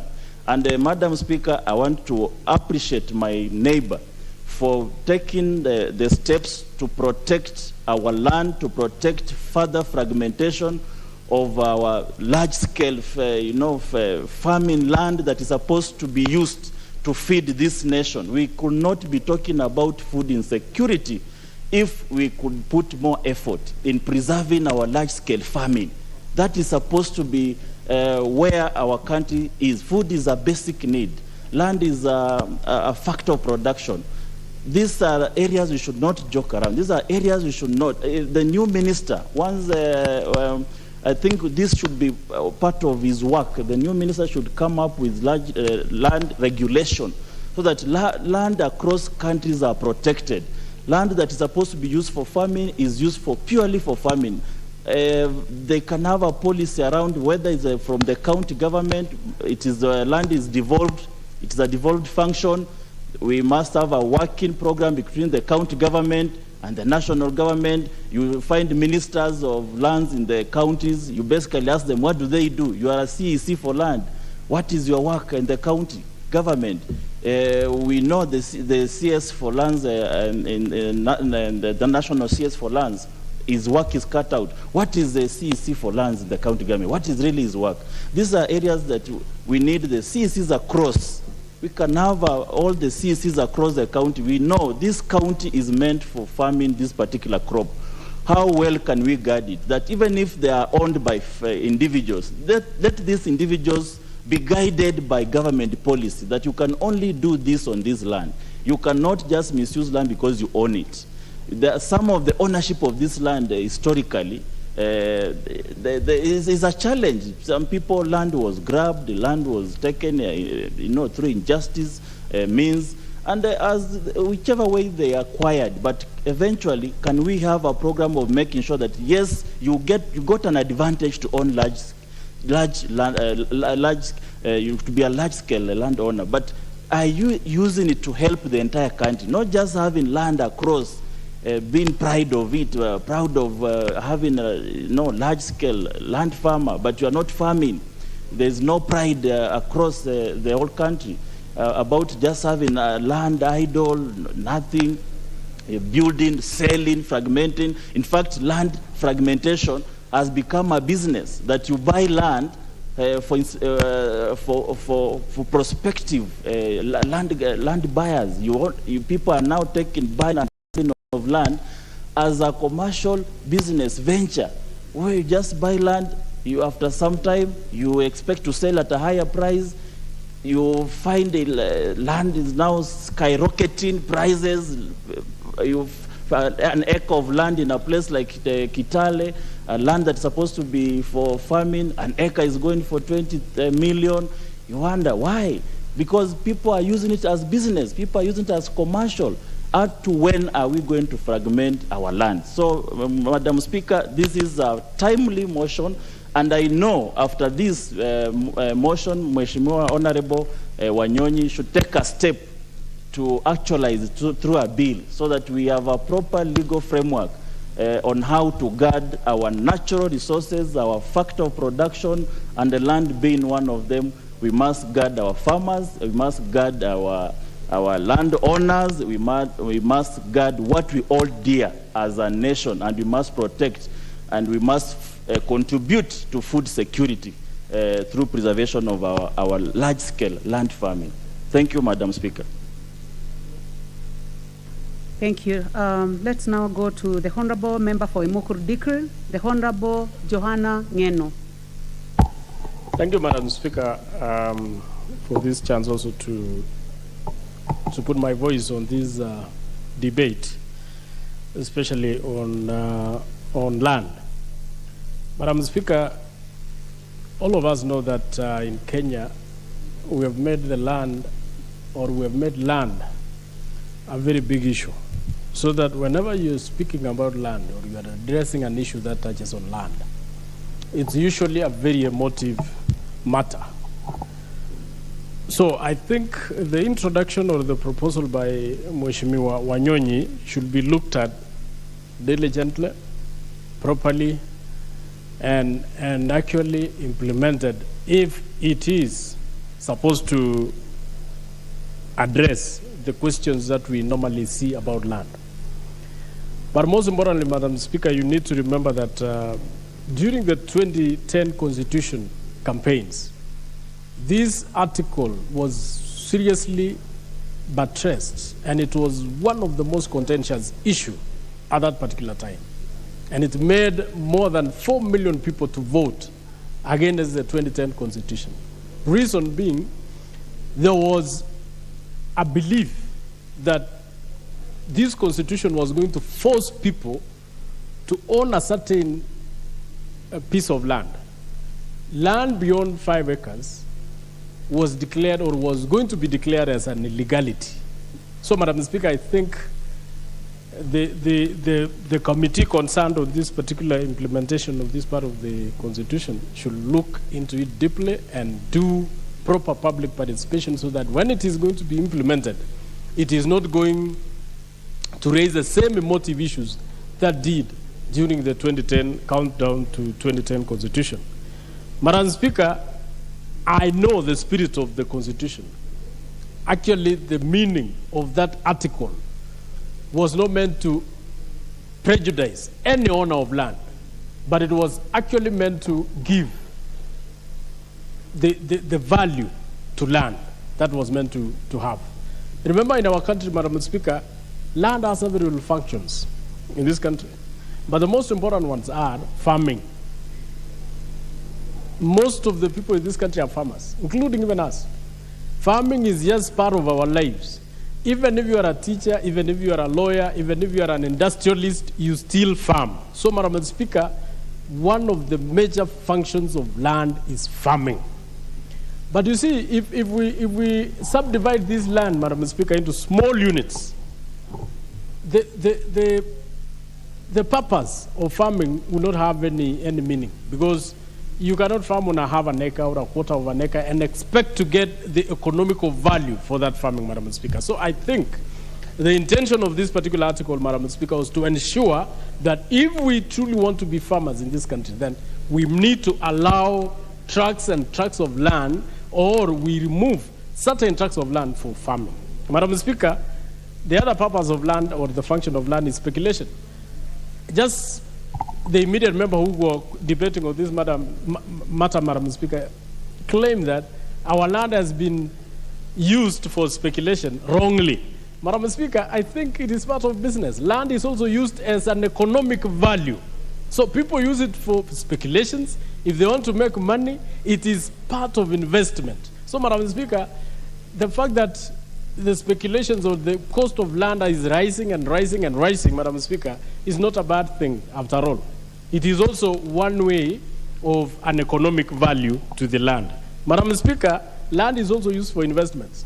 There are so many people who wouldn't know where to put their money or the money they have, other than to buy land or to store that money in land, because obviously land appreciates. Land doesn't depreciate like even the machines. So people normally put their money on land, and especially inheritance for their children, because 20 years after you bought maybe 1 acre of land, it will cost more than 3 or 4 times during the time maybe when your children will be inheriting that land. So it is not for bad reason. But Madam Speaker, the most important thing that I think needs to be discussed in this particular proposal by Mheshimiwa is that if truly we want to make our country productive, if truly we want to make our land very productive, then we need to find a way that we allow the tracts of land which are meant for farming to remain so. And this one can happen through through rural to urban migration. Madam Speaker, the introduction of affordable housing in this country this year, Madam Speaker, will go a long way in helping actually those people who are living in villages to live in towns and allow the farms in the villages to be used now for the purpose that was intended for. If our land is arable, why would you build houses in those lands? Why would you make each and every part of your family live in every corner? If the land is arable, allow that land to be farmed. Allow that land to be used productively. And if people want to live or want to have houses, allow people to just build a house in a place where you cannot farm, so that you allow the arable part of your farm to be used for farming. So I think, Madam Speaker, the intention of this particular article is not to destroy any ownership of land. It is meant or intended to allow the parts that are arable in this country to be very productive, so that we shall not be crying each and every year of lack of maize, of lack of rice, or lack of whatever kind of foodstuff. This country is very productive, Madam Speaker. It is only that we are so lazy, we do not want to use that productive part of our land to ensure that the country is food sufficient. So I think, Madam Speaker, the intention of this particular proposal is good. It is only that we need to have a proper public participation or sensitization amongst ourselves so that we can understand the main intention. Another issue, Madam Speaker, which is very contentious, is the imagination that the land that is idle is going to be taken away by the government. Madam Speaker, whoever owns land in this country, the Constitution is clear on ownership of land, regardless of whichever mode or method you got that parcel of land. As long as you are properly registered, is your land.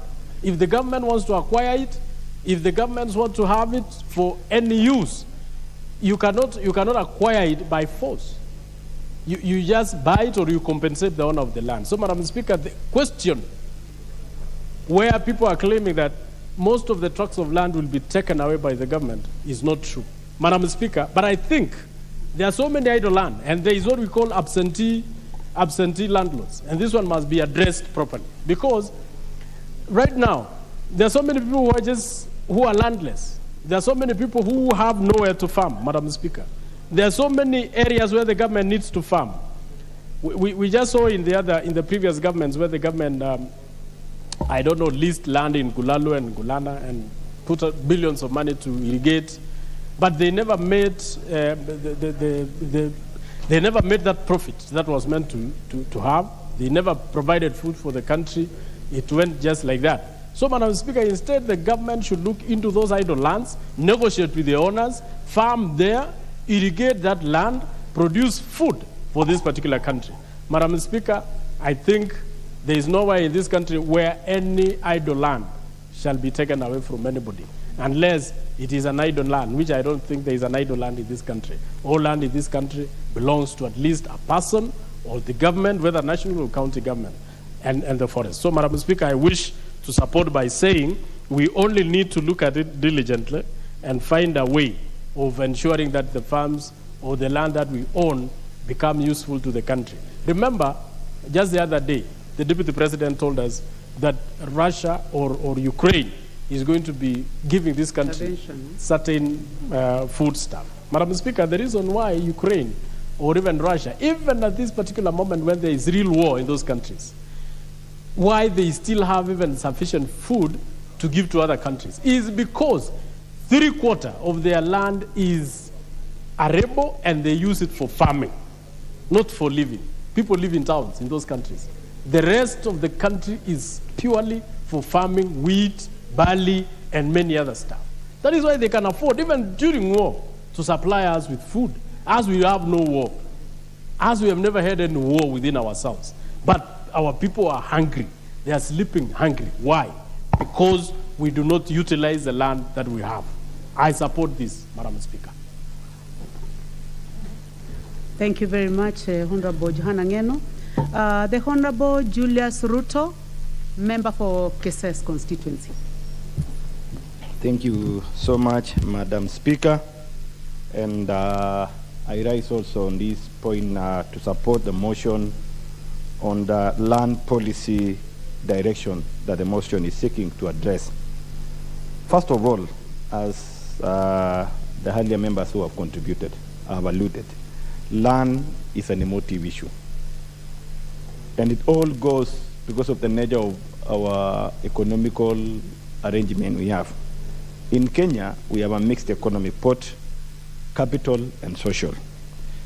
The capitalists have made us believe that your wealth is measured by the extent or the vast of land that you have. The capitalists have made us to believe that you have spaces, you have glory, you have a name when you acquire a large chunk of land. That is where the problem began. I want to say that this discussion has come at the right time, that Kenya is facing a lot of challenges. Food security being one of it. We have the challenge of housing, now that the government is going to affordable housing. Even as we are looking at this issue of as to what size of a land that we need to hold in terms of minimum and maximum, we also need to ask a lot of questions around it.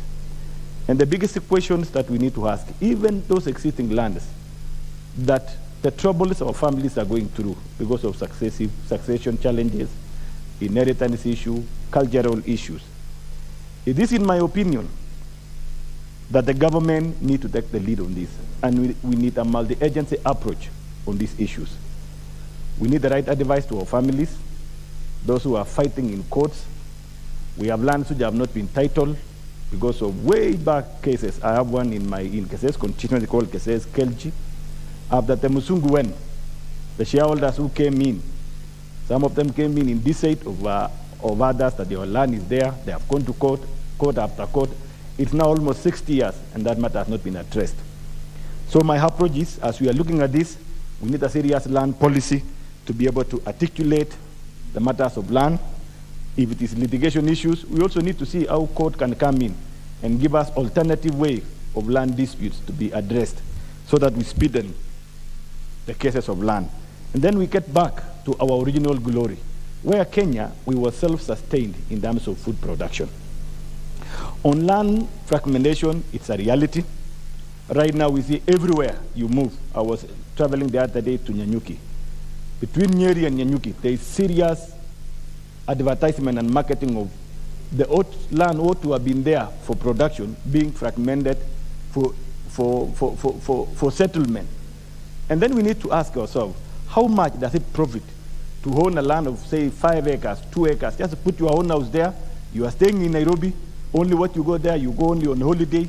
You've now denied an opportunity for rearing of animals in that area, or for cultivation, was say for economic activity and for food security. So I rise to make my submission that we need to ask the national government, the county government, they need to come together. We need serious policies that are going to address even the issue of physical planning. Right now, this land fragmentation comes with other challenges. Essential services, auxiliary services that are required, sewer lines, access to water, access to power, is becoming a challenge. Even only roads alone now, making roads of connection, is becoming a challenge because of this fragmentation. So what I'm trying to say is this House need to give a direction, and the national government and the county government need to have a serious sitting on this matter. I know county governments have this devolved function, but they don't have sufficient capacity to address. We have the physical planning issues again that are coming into place. So we need to put all this together.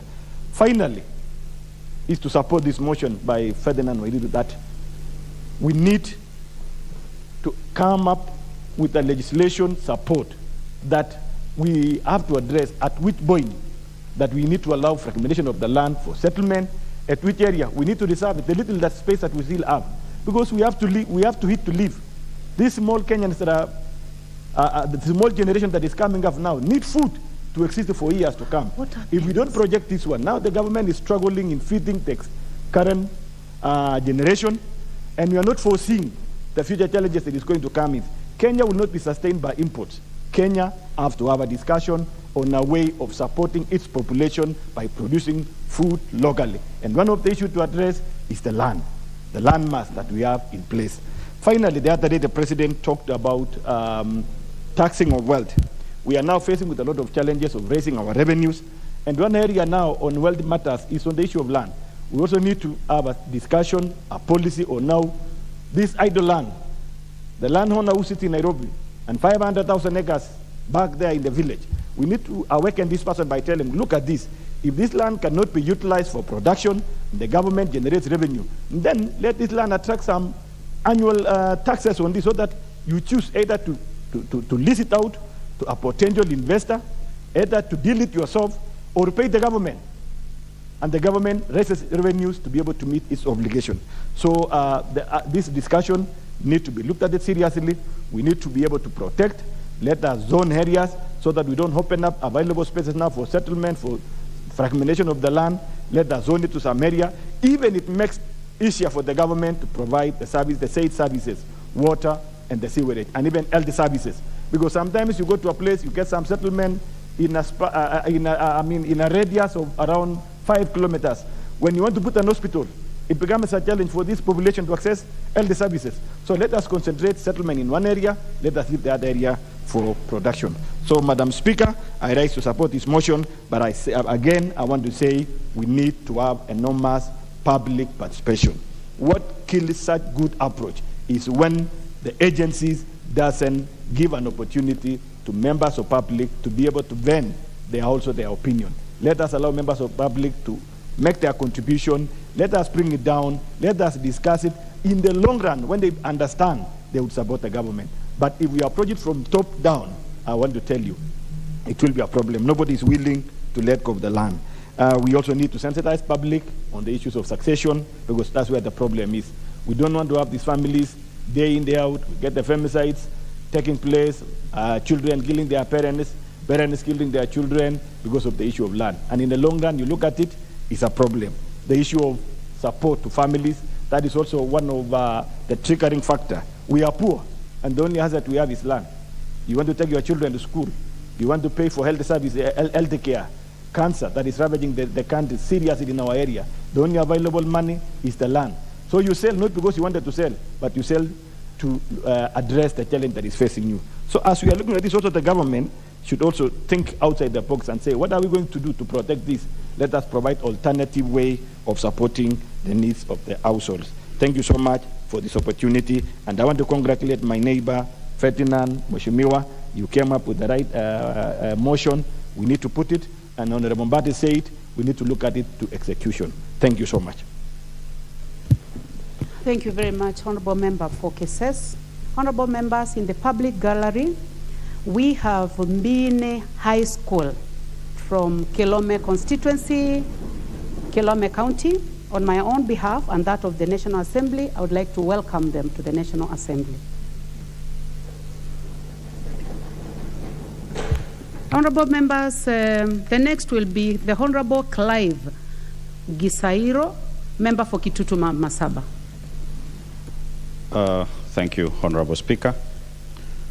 And would like to thank Honorable Ferdinand Wanyonyi for bringing such a motion to this House. As most of the speakers have said, land is a very emotive topic. Honorable Mbadi addressed me here and said he knows how my people are having problems with land fragmentation. The main issue here, when it comes to land, I would like us to look at it from a different angle. This country needs to invest in education. The more our people will be educated, the more the need for owning small pieces of land will diminish. I have many friends from other continents, and I've never once ever had one of them telling me that he owns pieces of land. That is a behavior in Africa. Madam Speaker, I remember my father used to tell me, and my brothers, because we are 6 sons, my sons, I don't have land to give you. The only piece of land I can give you is education. And true, me and my siblings, we've never looked at what size of land our father had. This country needs to invest in education. The moment we invest in education, these young men and women will go out there to fend for themselves and not looking back to go fragment the little that there is. With continued fragmentation, Honorable Speaker, we continue to make the food shortage situation even worse. So while we all claim to own a piece of land, we all struggle to feed our families. Let this government invest a lot in education, and therefore the pressure on land will go down. It's not a must for someone to own land, and that is the message you should have to our people. By not owning land does not make you be a failure in life. There are many ways of owning assets, and land is not the only asset. Madam Speaker, for our land to be productive, it has to be of substantive sizes. I come from Gusii region. We have rain, the soils are fertile, but we no longer can feed ourselves. Because when I grew up, every home could produce enough to feed itself and something extra to take to the market. That is not the case today. In Gusii right now, very few homes can produce enough to feed themselves. Let us change the mentality of our people, and that is the only way we can move this country forward. So on the motion, I don't see the issue of regulating the maximum being a problem, but the issue on the minimum will be a problem unless we have a mentality shift.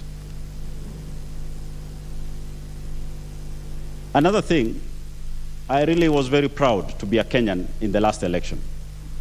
That for once, we did an election, very competitive, and we came out of it without the normal post-election violence. If this trend continues, it will make Kenyans to be free to go and own land outside their ancestral homes.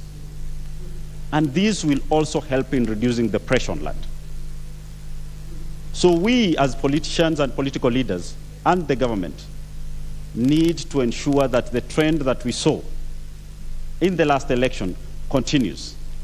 That is the only way the Upper Gusii and any other community will be free to go to Kitale, North Rift, and own land without the fear that after every 5 years, this may be taken away from me. So the political environment also determines on how land is subdivided. Because if I fear that if I own land out there, I face a risk of being ejected and what is mine being taken because I don't belong there, then there is the pressure of me going back home to insist that what my father left, I must get my share, so that in case the unfortunate happens, I have a fallback plan. So we as the leaders also, let us live as Kenyans. Let us show our people that you can live anywhere. You can own property anywhere. Because some of these people who come from areas where they do farming can bring those skills to areas where there are not those skills, and food production will improve. Lastly, Madam Speaker, the housing issue. While we are talking about housing in Nairobi and the big cities, the government needs to take these housing programs to all parts of this country. The moment we have affordable housing, people will stop insisting on getting small pieces of land to build a home for their family. With affordable housing, people will be encouraged to live together and leave most of the land for production. Madam Speaker, I sit by supporting this motion, and I hope we as the leadership will do our role back in the community to make people understand that land is not the beginning, not the end of life or success. Thank you, Madam Speaker.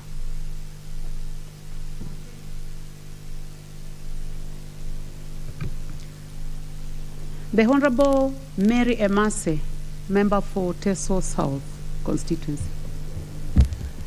Thank you, Madam Speaker, for this opportunity. I would like to support this motion by Honorable Wanyonyi, seeking government intervention to enforce compliance to the existing land legislation with respect to policy and regulations.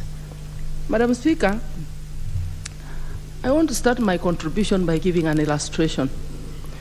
And I invite members to visualize a scenario where we have a farmer who has 2 acres of land, and he has 4 sons, and each one of those sons inherits half an acre. Another quarter or half of that half is consumed by the homestead. So how much is left for cultivation or any other activity? It is a quarter, a piece of land. So what does this portray? That the amount of land left for any other activity, including farming, is diminishing every day. And therefore, the issue of land fragmentation is real. It is a concern, and I think this motion raises an awareness to that fact. Madam Speaker, while on the other hand, we have individuals who own huge pieces of land, and these huge pieces of land are actually lying idle, contrary to the provisions of Article 61 that advocates for productive and sustainable use of land. So, Madam Speaker, I support this motion, and I think we should actually push for a review to the existing legislation, whereby certain provisions are introduced that provide for those who have huge pieces of land and they are idle and they are not being used, to lease it to those who have capacity and can put that land into some productive use at reasonable rates, so that if you have a piece of land, even if it is urban for commercial, you are not yet ready to develop, you can lease it to somebody else, it generates income for you, that other person with the capacity puts it into some kind of a productive use. Madam Speaker, the truth is, it's not that we lack legislation on land policy and regulation. We have sufficient legislation. But I think the problem is enforcement. There is no serious implementation with respect to this legislation. And Madam Speaker, as a result of this excessive fragmentation, it has contributed largely to low food production. That is the reason why we are now going for importation of GMOs into this country, because the country is experiencing low production, the prices have been pushed up, and it's not just because of inflation that has pushed up the prices of farm inputs. It is not only, it's also because of lack of, we are not leveraging on technology, for example, because the pieces are too small. So therefore, we are not able to use mechanization. So the use of mechanization remains actually a mirage to majority of our farmers. Madam Speaker, we cannot also reap from economies of scale, because when we are farming, we are reduced to subsistence farming on small pieces of land. We also cannot reap from the benefits of economies of scale, and therefore we continue to suffer as a country, not only because of prolonged drought that has, as a result of climate change, but because of so many of these factors as put together. Madam Speaker, I think going forward, the Committee on Lands, in consultation with the CS Lands, have to relook and review these regulations, and the Committee on Implementation, the committee of this House, has to do its job to ensure that there is compliance and there is enforcement of legislation with respect to land. Madam Speaker, I beg to support. Thank you. Chair, Honorable Mase, the Honorable Engineer Thaddeus Zambia, member for Kilome constituency. Thank you, Madam Speaker, for this opportunity.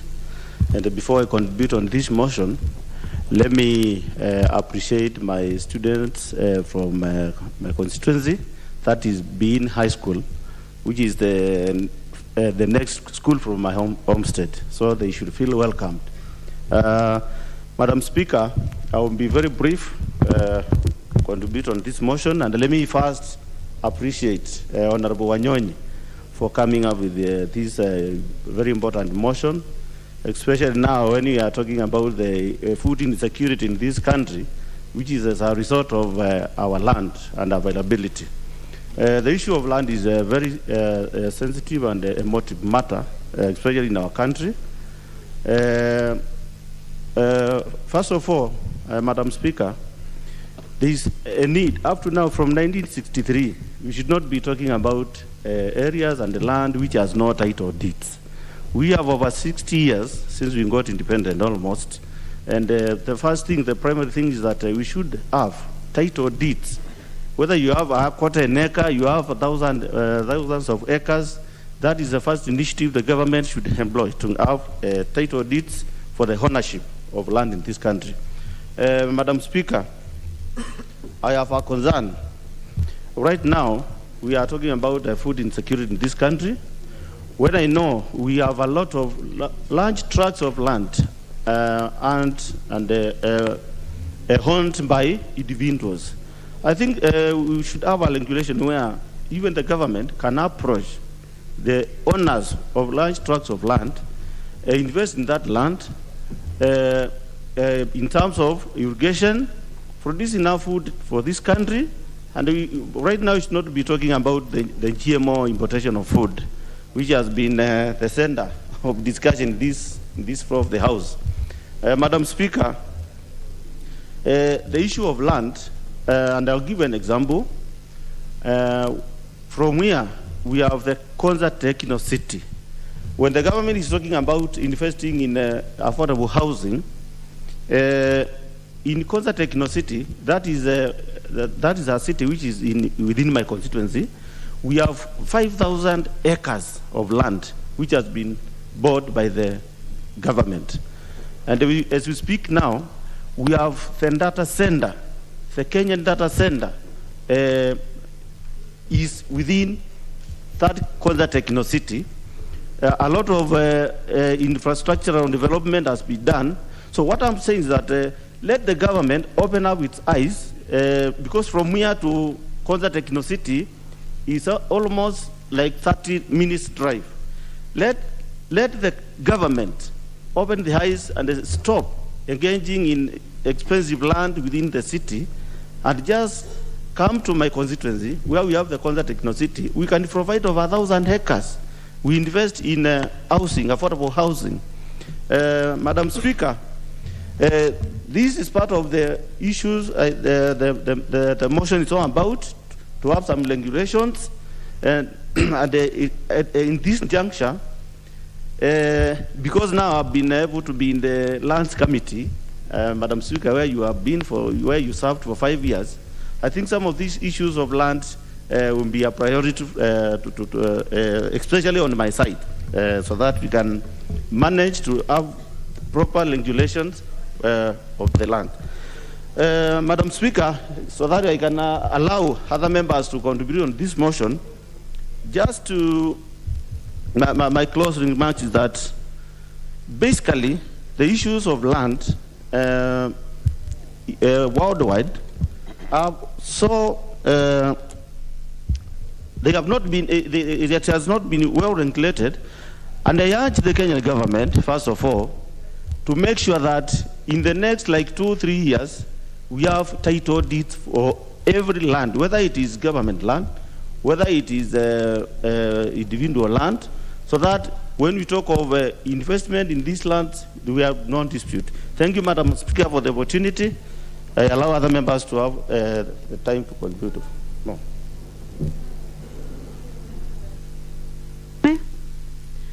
I would like this opportunity to go to the Honorable Rebecca Tonkei, member for Narok. Thank you, Madam Speaker, for giving me this opportunity. I raise up on this motion to oppose it. Madam Speaker, I can see the Honorable Wanyonyi, who is my friend, looking at me badly.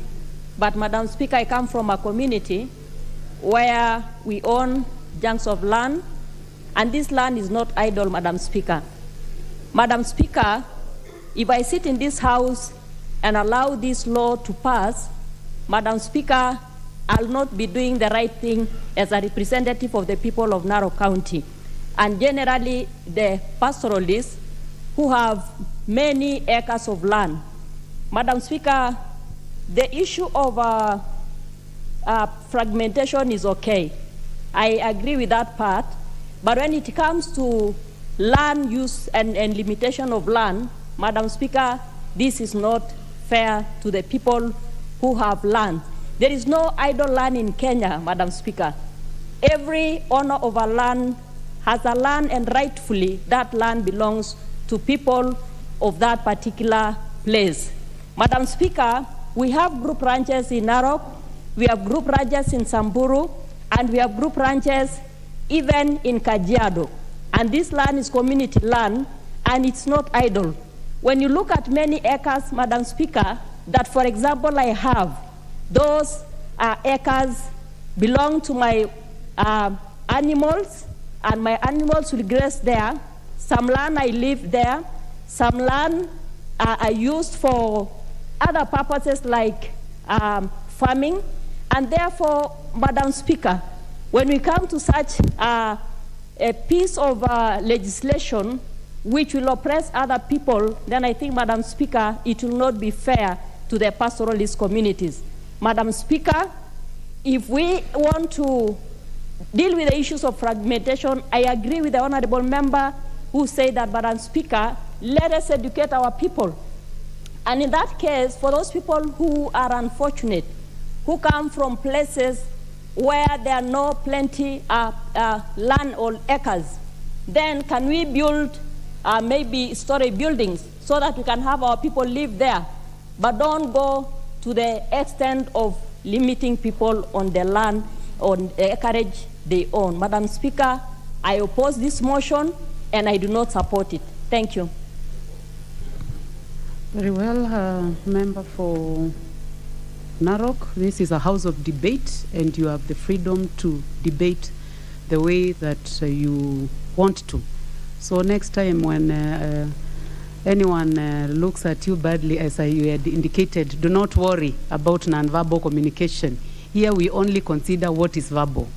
Very well. The next person, the next honorable member that gets the opportunity is the Honorable Mboni Mwalika, member for Kitui Rural. Thank you very much, Madam Speaker. And first, I want to thank Honorable Wanyonyi for bringing this motion to this House for discussion. And I would like to say that, as other members, land is a motive issue, and it's not really a motive for any bad reason, but it's because land is owned. Part of land is owned by very few people in this country, leaving majority of people landless, leaving a majority of people with very small land, which are not very productive. Madam Speaker, people own land for different reasons. They own land for farming. Others own land as a store of value and the prestige. You know, you see somebody saying that I have 1,000 acres of land, I have 5,000 acres of land, and they are not using it. So it's a prestige issue. And I remember when our CS were being vetted, some of them were saying they are valued at 700 million, 1 billion shillings. Most of this value, the net value they are talking about, is land. And others, they own it because of speculation. You buy land so that when it appreciates, you can be able to sell it and make some money. But, you know, idle land, is not useful to this country. Because land is one of the 4 factors of production. There's land, there's labor, there's capital, and entrepreneurship. And if we put this together, you produce and you make the country grow. This country, we have a lot of idle land, and also a big number of people who are idle. Now, if you put idle land plus the labor which is idle, we will be able to produce enough food for this country. We will not be able to go importing food. We will not be able to go importing GMO foods. And I remember, I was reading today, the CS trade said that we are bringing GMO food. But I was reading newspaper today, and already ships have started docking in Mombasa, right? So I don't know how we are going to manage some of these things. But I also thank the members of parliament, leaders from Rift Valley, for opposing importation of food, because they have enough food. This country has enough food. The issue is, how do you distribute this food from the more productive areas to less productive areas in Ukambani? I think that's the issue we should be able to address. Madam Speaker, as we speak, we bought 90% of wheat consumption in this country. And I went somewhere in Machakos. There's a farmer from Australia who is farming wheat and is doing very well. So it's not only that food can be produced in Rift Valley and other areas, but even in Ukambani, we can produce enough food. What we need is water. What we need is to do irrigation, and we'll be able to produce food. Those with large tracts of land, which they are not using, or they are not using it optimally, should be compelled to lease the land to Kenyans.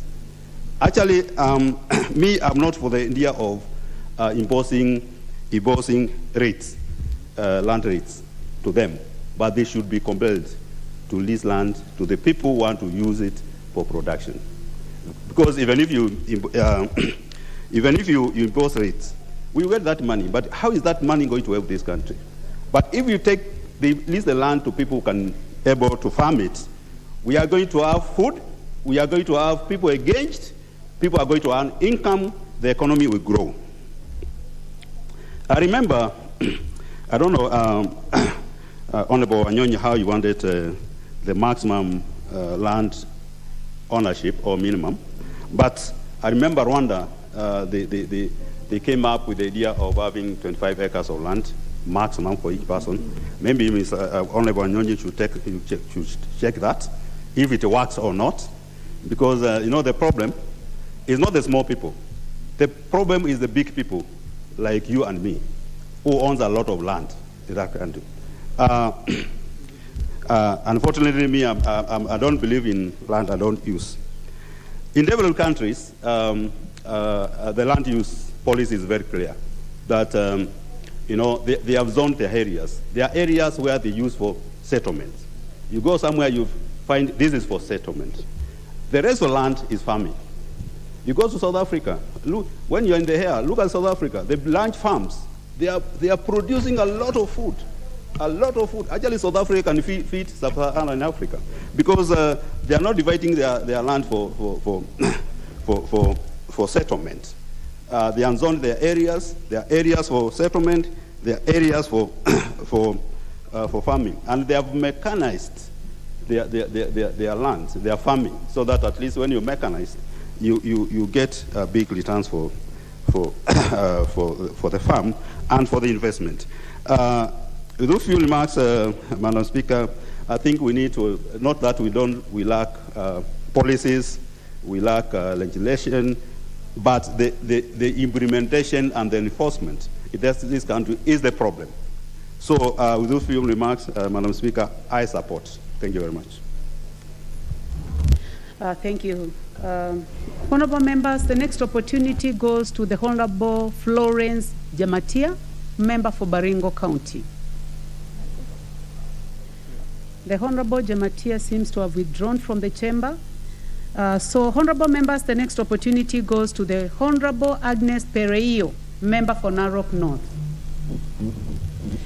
Thank you, Madam Speaker, for giving me this opportunity to add my voice to this issue of land.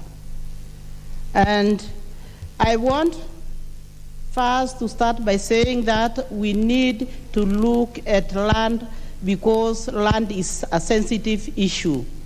And especially for us who come from communities that own huge chunks of land, and we cannot stand here to say that that land is idle, because our land is not idle. I myself is here because I own a huge pieces of land, and I came here because I was able to sell the animals that I take care of, and they use the land to graze on, and I sold those animals and made money that made me come to this house. And as I stand here, I cannot support Honorable Wanyonyi's decision to bring this issue before this house so as to come up with a decision that there is land that is idle. We have no idle land where I come from, and I cannot support that discussion. Land is used in my community as an asset, and land is an asset for those that own land. And there are ways of acquiring land. You can acquire land by buying. You can acquire land by inheriting land from your parents. You can acquire land as your right. And I think it is our right to own land wherever we come from. So we cannot treat this issue generally, because we have farmers, we have pastoralists who have land to graze their animals. And therefore, we cannot say that our land is idle. I cannot support that, and I cannot stand to support. I'll keep talking about it as land that is being used to graze our animals. So our land is in use. And when you look at other communities, they are now coming, invading our counties, because they are also coming to own land where they can own land and where they can buy land. And I'm not opposed to anybody buying land, but for those that have land, we cannot say that the government need to make these people pay some revenue because the land is idle. It's not idle. It is land that we are using for grazing. It is land that we are using to take care of our animals. We are not importing maize because of the land that is idle. We are importing maize because somebody somewhere want to make money out of the hunger that is there, and we are not lacking rain because of the idle land. We lack rain because we are not planting trees. So we need to tell our people to plant trees so that we can have forests that can give us rain. For that reason, I stand to oppose Mr. Wanyonyi's discussions or ideas of saying that land, we need to look at land, and land need to be reviewed because there is land that is idle. And we all have a right to own land. We have a right to have title deeds. And once you have a title deed, then that land remains yours, and it is not land. It is not idle. So I want to say that there is no idle land, and I come from Narok, where people own huge chunks of land. There are those that do farming and those that graze their animals in their own land. So I stand to oppose, and I cannot support that because it will be going against the people that elected me to this house. And I came to this house to make sure that I protect their interests. And that's why I stand here to oppose that issue. And there is no, and I repeat again that we have no idle land in my county, where I come from. Thank you.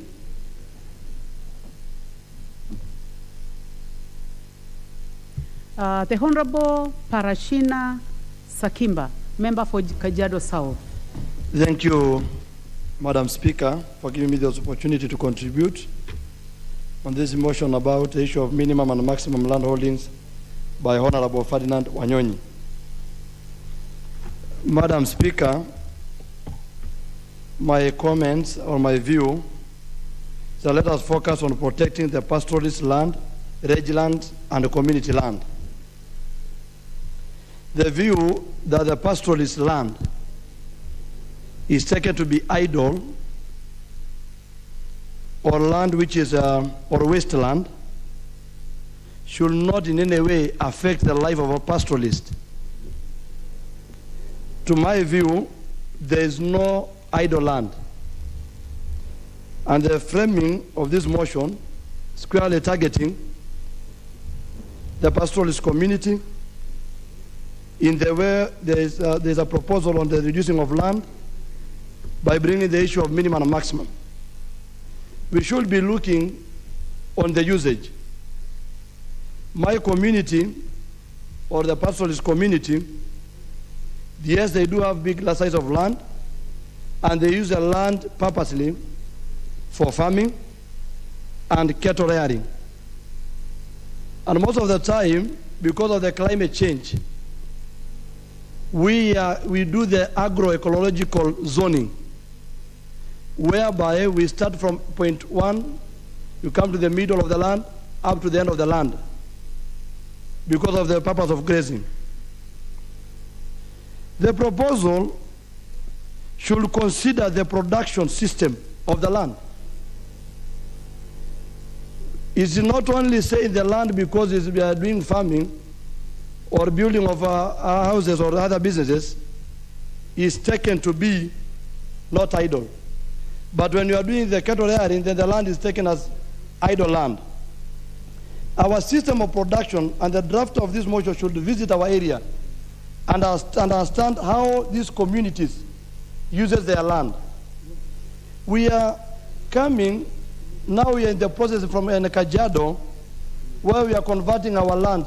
Our land used to be group ranches, but now we are converting the land, and every member can get a land of a size of 21 acres.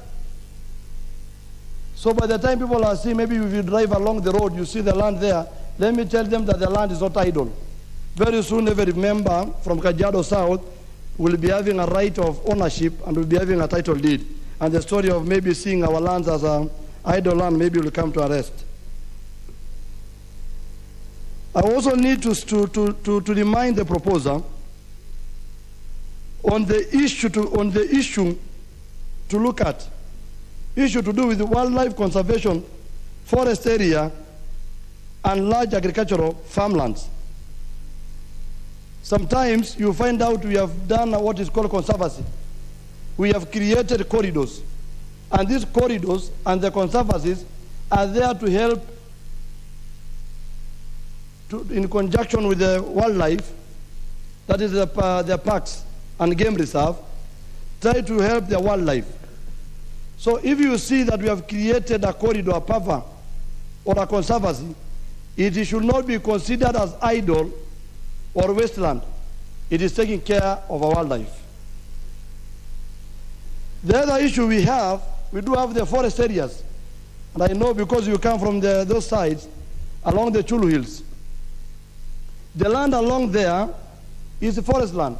And now even this country should be proud of us because we are doing the issue to do with carbon. And we are promoting tourism a lot.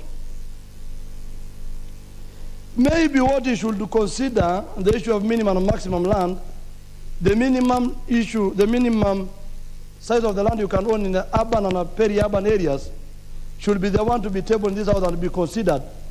Because the issue of doing subdivision and small size of land, then it limits the usage of the land or the control, the excessive control of the land, in maybe the half an acre, an eighth, or a quarter. So I stand here to oppose the motion, and maybe tell the drafter to go and look, and maybe to have the clear picture of issues to do with the land. Because the pastoral community have been targeted many times. But when we come to the farm mine and drought, or the challenges we face, we can never hear them talking about us. But when we come to that we own our side of land, then it becomes the debate on the house. I stand guided, but I want to ask my colleague, Ferdinand Wanyonyi, when the issue is taken to land, to the Committee of Land to check it, let them consider those factors of wildlife, conservation, agricultural farmlands, consider how the pastoralists keep their cows, to consider how they use their land. We use our land depending on how we zone them. So if they consider that, then I think I stand to oppose the motion. Thank you, Madam Speaker. What is out of order, Honorable Catherine Omanyo? Thank you, Madam Speaker. I think somebody has not understood the motion. I don't think anybody is fighting pastoralists here. We are talking about land that might be there, but it is not in use. There is nothing wrong with owning chunks of land, but what use is it in? That's where we are headed to. So, in my own opinion, it is the idle land, or land that has been grabbed. That Honorable Catherine Omanyo, you're out of order. You know, this is a house of debate. Yes, but and some the honorable people members can debate whichever way they choose. Okay. They must be debating based on the information that they have gathered. So we are not, you are not in a position to guide the honorable members how they are going to debate this motion. So you are out of order. But being a new member, I know that you are still learning the standing orders, so you are out of order, Catherine. Honorable Omanyo, take your seat. Take your seat.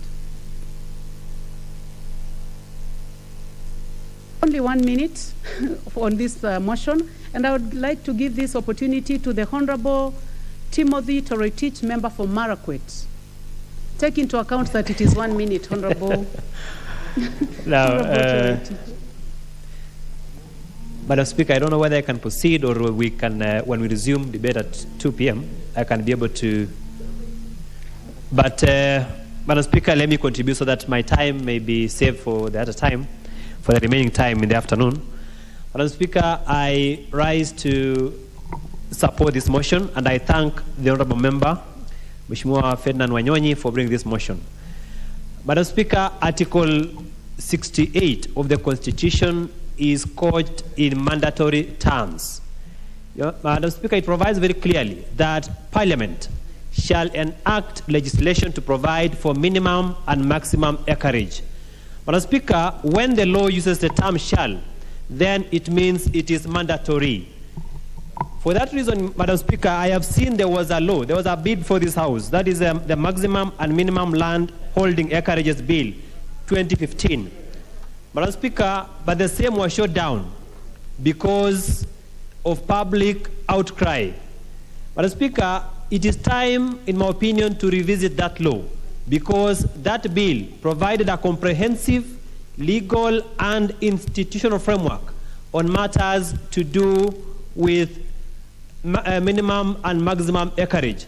Madam Speaker, the importance of that legislation is that it provided a framework so that it provides for a certain region how much land can be held or how much land can be used for a specific purpose. So, Madam Speaker, I can see my time is up. We can have the afternoon session so that I can be able to finish the substantive part. Thank you. Well, very well spoken, member for Marakwet. Honorable members, debate on this motion is up, and I would like to call upon the mover to reply. The Honorable Wanyonyi. Thank you very much, Madam Speaker. This debate, this motion has drawn a lot of interest, because I can see even now, I wish you gave us another 2 hours. People have a lot of interest in this, but I want to give my colleagues at least 1 minute each or 2 minutes each to be able to complete before lunch hour. I call upon Honorable Udo. Udo, 2 minutes, Madam Speaker, if you allow, to be able to 2 minutes. Thank you.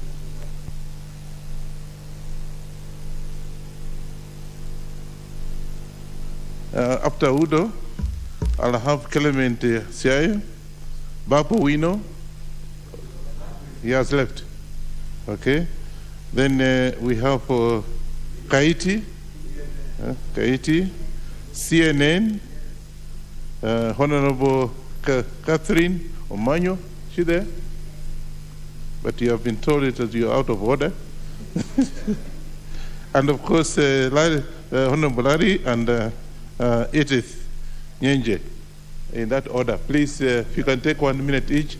I know the order, this motion is, of course, and of course, my brother, Honorable Kirwa. Kirwa will be the last one. Madam Speaker, if you allow. Thank you.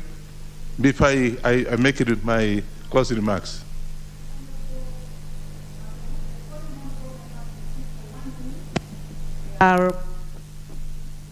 As listed.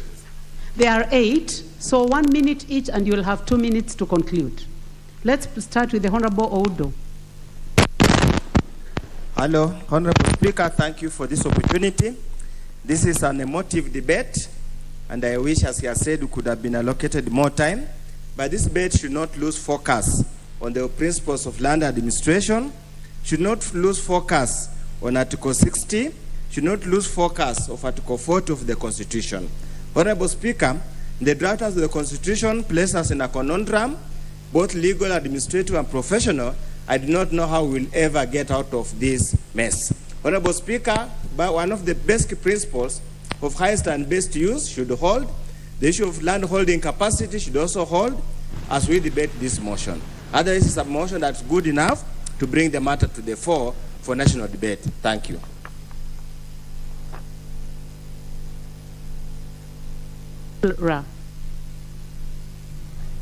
Thank you, Madam Speaker. I rise to support this motion by Honorable Wanyonyi by saying the following. Historically, the areas, especially where I come from in Sabatia, you know, people own very small pieces of land, but we are good farmers. We want to ask our friends in Trans Nzoia, Uasin Gishu, and Laikipia, those who are owning land that is lying idle, to please allow us to lease those pieces of land for us to continue doing our farming, to assist those areas that are hit by famine in drought-hit areas. And in one way of dealing with the land fragmentation, we will advise that we consolidate the existing land records through digitization at the Lands Ministry for us to be safe in this country. Thank you.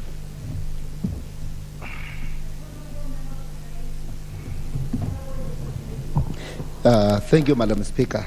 Madam Speaker, I want to take opportunity to thank Wanyonyi for this motion, and I want to support this motion with some amendment, Madam Speaker, because, Madam Speaker, we know that there are people who has thousands of lands, acres of land, and Madam Speaker, when those people are acquiring the land, some of them, they use the facilities from the banks, others, they work hard to get the land, and the time they were buying that land, they did not close us in a room so that they can buy land. They use their own resources. So, Madam Speaker, we need to talk and support those amendments on those who have their lands to be protected, and the government to utilize the public land to irrigate. Like in Ukambani, there is a big land which needs to be irrigated and produce food which can feed this country. And that's why I'm opposing GMO, because we have land in Kenya.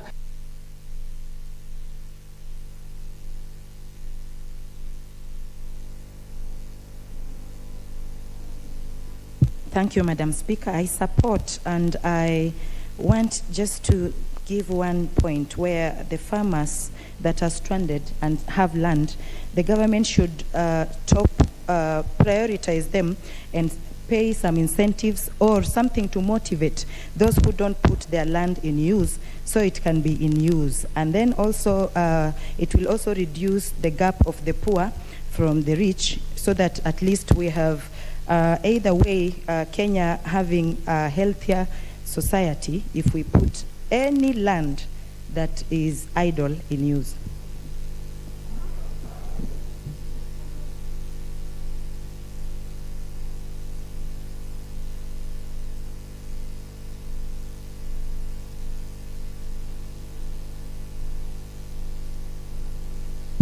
Thank you, Madam Speaker. I also rise to support the motion by Honorable Wanyonyi. One, by saying that this country does not lack legislation and policy on land issues, on the maximum and the minimum land that we should have and make use of. In Kiambu, for example, we have seen very rich agricultural land being subdivided, fragmented into a point where now this country is talking about hunger. And I think we just need to implement, to enforce the policies and the laws so that we are able to continue feeding ourselves. On idle land, large tracts of land, I also support that we need either to lease out the pieces of land to people who can be able to make use of them. Thank you, Madam Speaker.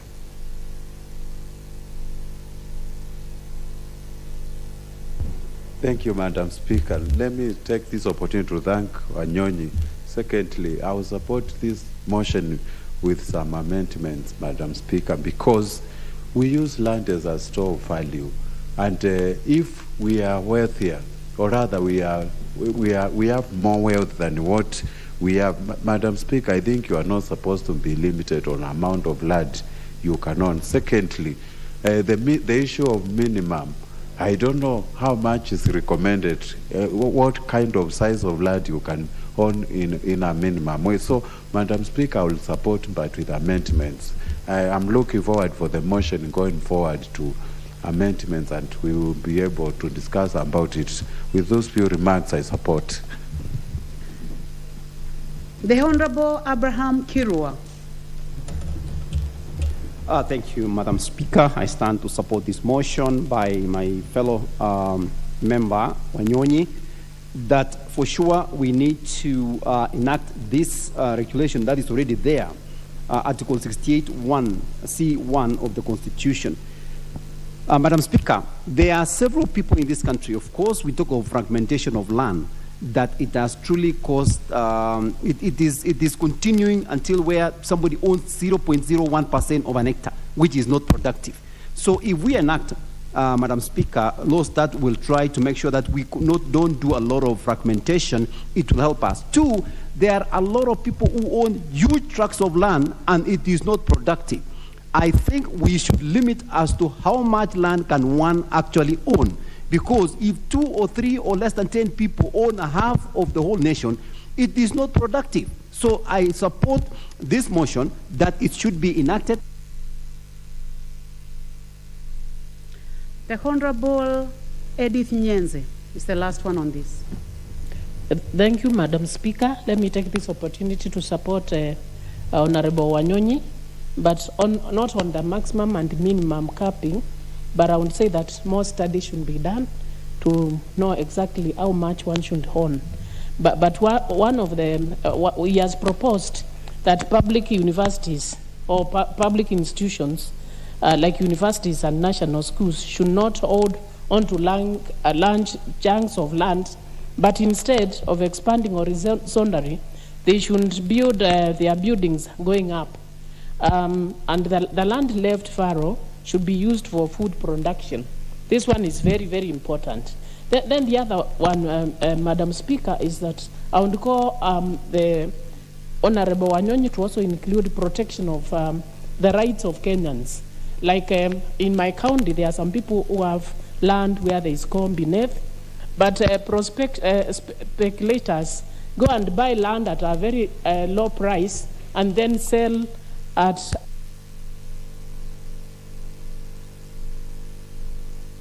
Honorable Wanyonyi, 2 minutes to conclude reply to this motion.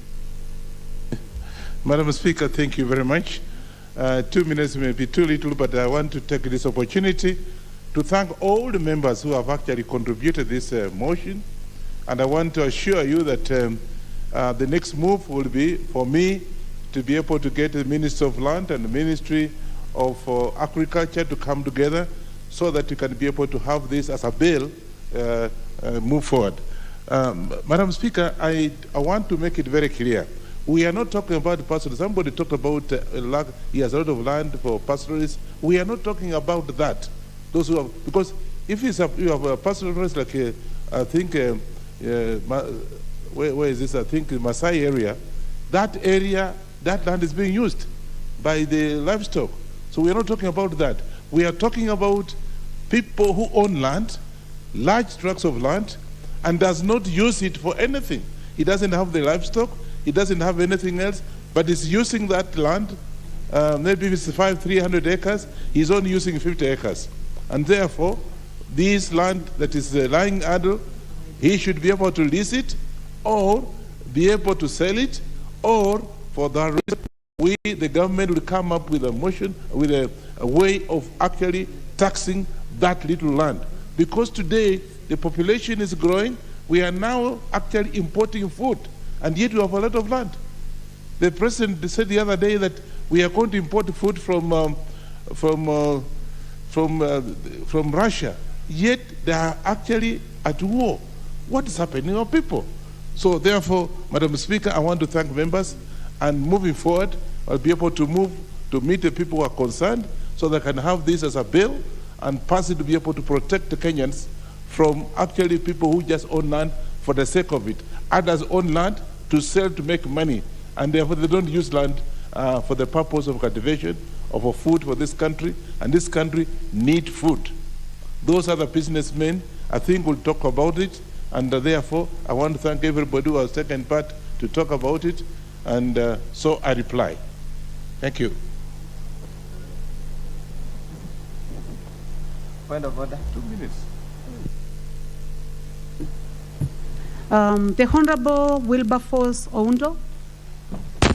Honorable Speaker, listening to the members contribute and knowing how emotive land issue is, and reading the mood of the House, I stand on pursuant to Standing Order 53.3, and I wish to request that the question on the motion be deferred until time the House Business Committee will decide.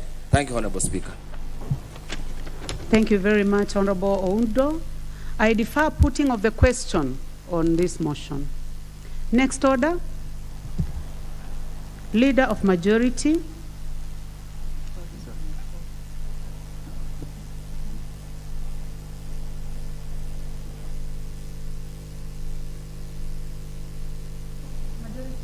The Honorable Majority Leader has a notice of motion, so you may proceed.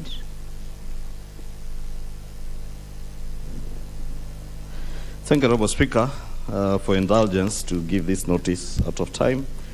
Honorable Speaker, I beg to give notice that acknowledging that Article 256 of the Constitution provides for the process of amending the Constitution by parliamentary initiative, further acknowledging that Standing Order 114.7a of the National Assembly Standing Orders provides for the process of introducing legislative proposals in respect of propositions amending the Constitution, noting the general debate in the House on the legislative proposal to amend the Constitution to entrench the National Government Constituencies Development Fund, the National Government Affirmative Action Fund, the Senate Oversight Fund, and the Economic Stimulus and Empowerment Fund in the Constitution.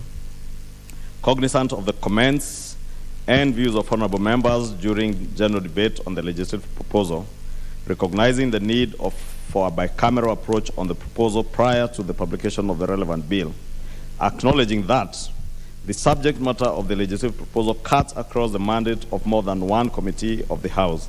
Now, therefore, in furtherance to the provisions of Article 256 of the Constitution, amendment by parliamentary initiative, this House resolves: 1. To establish a joint parliamentary ad hoc committee on a proposal to amend the Constitution to entrench certain specialized funds comprising 9 members from each of the Houses of Parliament. 2.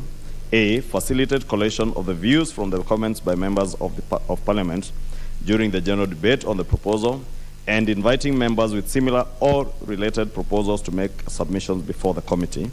B, invite, engage with, and consider submissions from stakeholders and relevant constitutional and statutory bodies with a law reform mandate, including the Attorney General and commissions and independent offices established under Chapter 15 of the Constitution.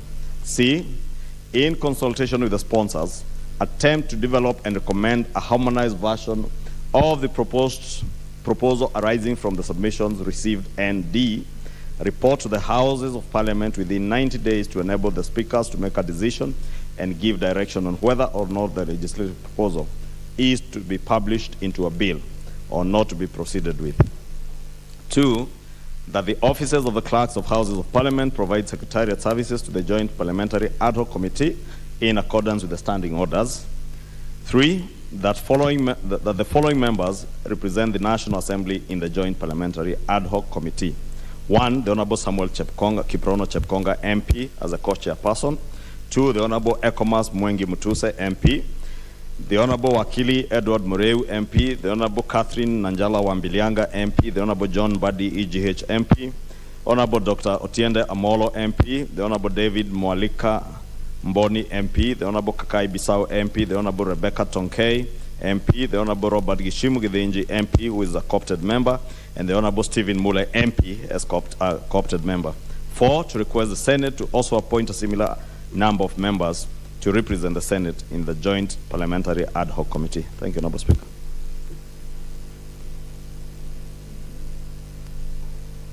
Thank you, Leader of Majority. Next order. Order number 10, motion. Consideration of sessional paper number 1 of 2022 on the national automotive policy.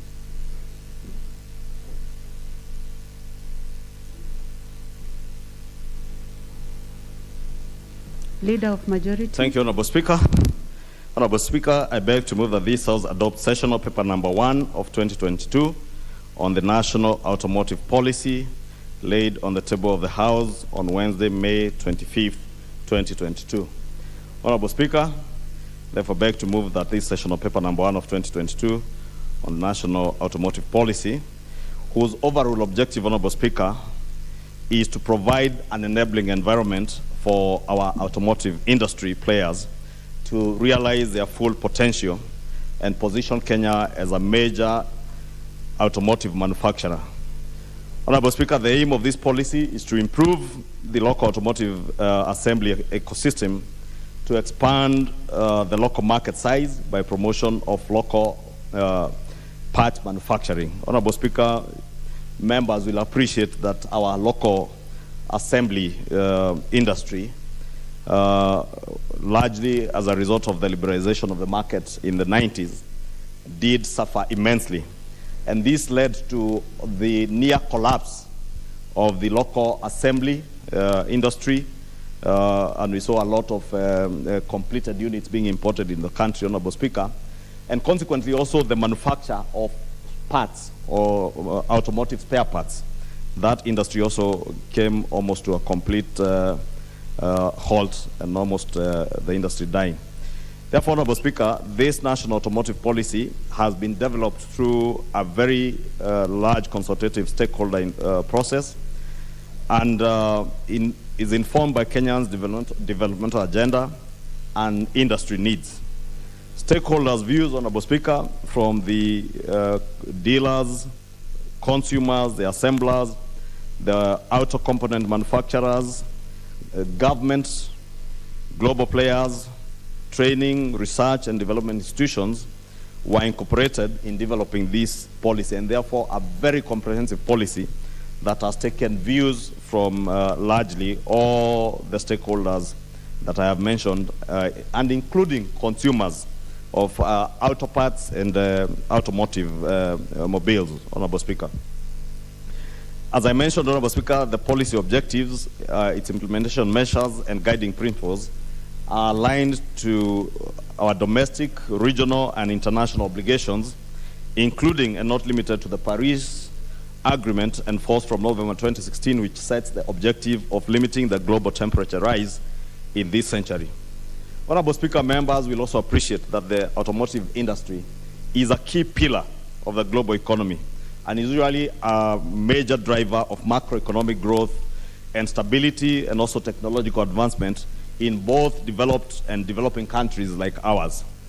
The automotive industry, Honorable Speaker, in our country has also been prioritized as a major driver of our country's industrialization and economic transformation.